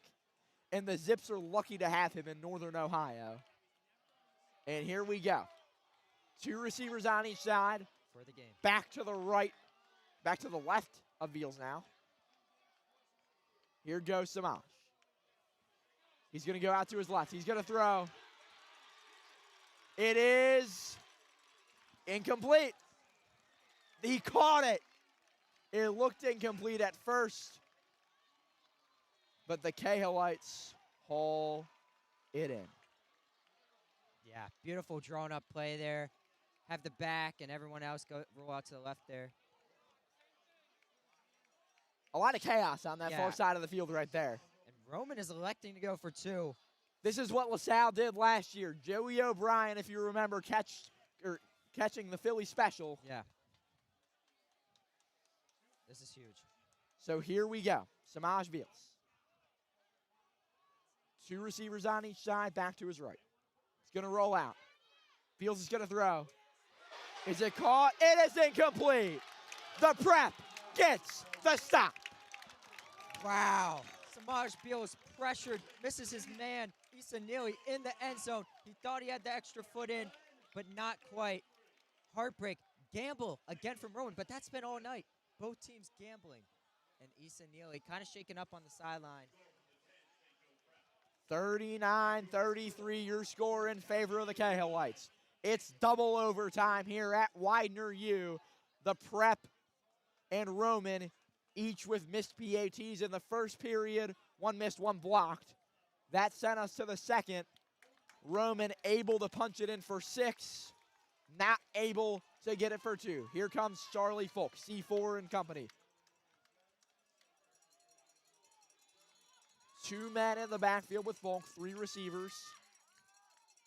1 on the far, 2 near. It's going to be a handoff to Kai Billups, and he's stuffed. Yeah, tough play there for the prep. Trying to get Kai Bills back in the end zone. It's going to be an interesting play here. They need to get in the end zone here.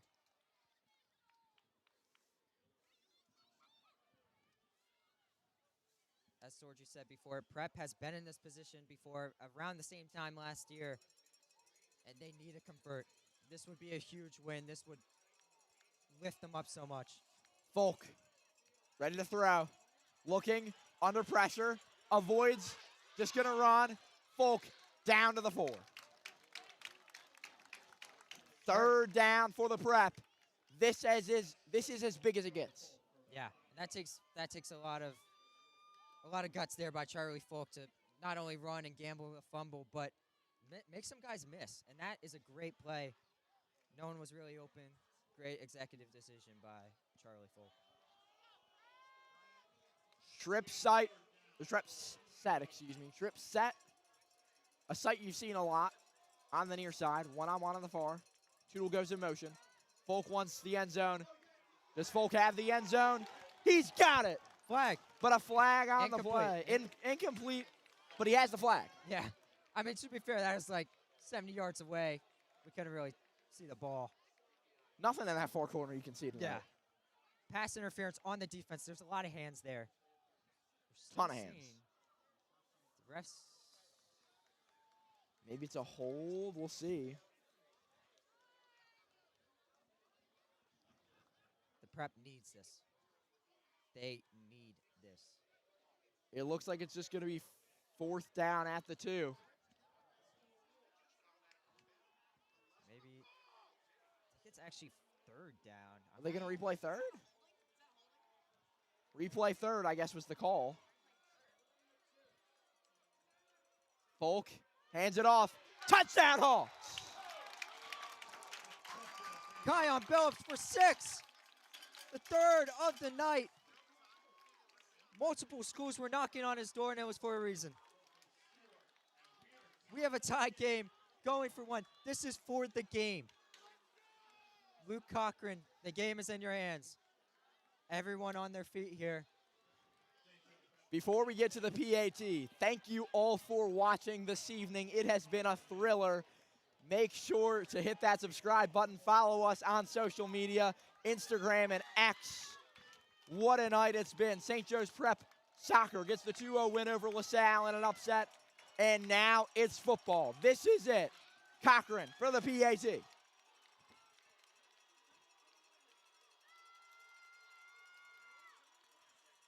It's up.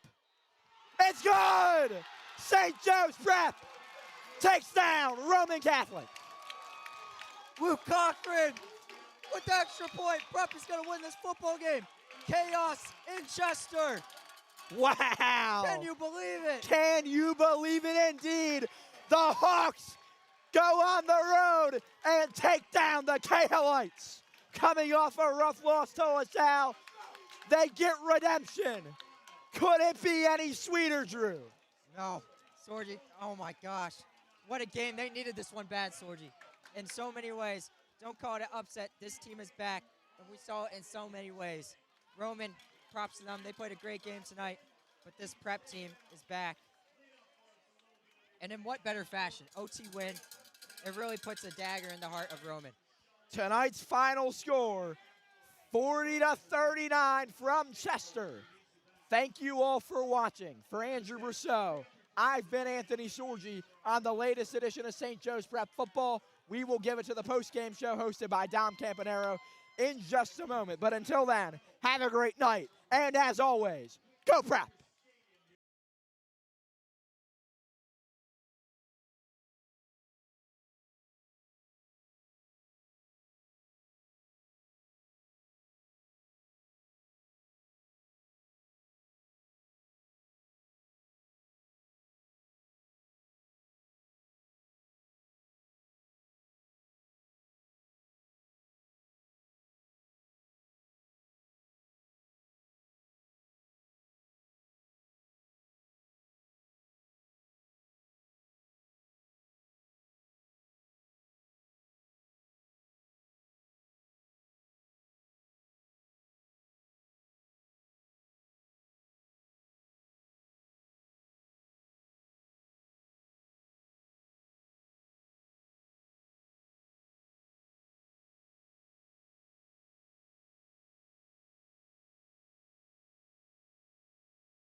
Welcome to the Hawks post-game show, the 5th quarter, live at Widener University.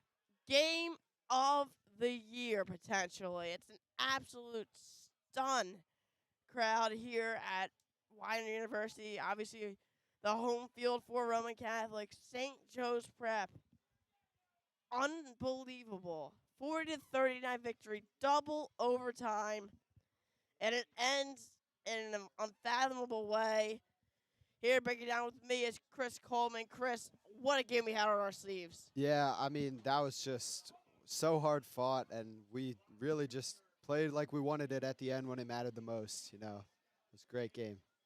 Chris, almost all hell broke loose on the field goal that Roman had in first overtime. That may have ended it, but Messiah Acree to the rescue. How has he played this game? That was a great game from him from between the returns and on defense, I mean, right at the end in the biggest play of the game, that's just an amazing block right there and so key for the win. Obviously, the tides turned so much throughout the game. St. Joe's trying to maintain the lead, tied a lot, but it was in the hands of Charlie Folk that led the charge, leading this team to victory. Obviously, incredible performance by him. But the running back, Kai Billups, a stellar turnout by him. He found the end zone more than once today. Chris, he had over 1,000 yards this game, and this game felt like he can come damn well near it. Yeah, I mean, he's just unstoppable. Whenever they needed a big pickup or a small pickup, no matter what they needed, they just got to him, and he was breaking free. I mean, some of those touchdowns were just something else. And before we can forget this St. Joseph's Prep defense, alive when they needed them the most. That second drive in overtime for Roman, the huge stop, nearly allowed Beals to find the end zone on the QB keeper, stops him short, and it turns out to be a huge, huge, huge performance by the defense. Obviously allowed 39 points, which is a huge margin of points allowed, but obviously defense stood out today, Chris. Yeah, I mean, for most of the game, it wasn't going their way. They were having trouble. I mean, Beals, he was just unstoppable between the way he can just extend the play and, scramble around. He was getting crazy pickups on his feet as well as with the ball. But when it mattered, I mean, we came up big, and that stop was just so big to get him down to the one especially. Chris, as we finish up this post-game show, players of the game, we'll just give it offense and defense, maybe special teams if you want to do that. Who is it for you? I mean, for me, it's got to be Billups on the offense. The way he was just so reliable whenever they needed him, from the short pickups to the long pickups, the touchdowns. He's always breaking free. He even got open for some catches as well. I mean, he was really just the star for me. And Chris, it's not offense or defense for me. Special teams. Got to give it up to him, especially got to mention the kid, Luke Cochran. Ice in his veins. Sinks it for the victory. St. Joe's Prep is a walking home tonight. Chris, thanks so much for joining me, and thank you to our viewers. What a night it's been, obviously. Countering a lot of change and adversity. Honestly, almost all hell broke loose on our stream. We almost lost power connection. Our computer almost died. 2 streams going at once. It all worked out. And in the end, St. Joe's Prep might not be undefeated, but as I'll say again, WSJP continues its undefeated streak. Thank you so much for your support. Obviously, we'll be back next week for more PCL football action for your St. Joe's Prep Hawks. But tonight, celebrate, enjoy this one, savor it. 40-39 victory here at Quick Stadium on the campus of Widener University. Thank you so much for everything. I'm Don Campanaro, that's Chris Coleman, everyone involved in the making of the stream, and obviously helping out for the LaSalle versus Prep soccer game. We couldn't thank you enough. Have a great night, and go Prep.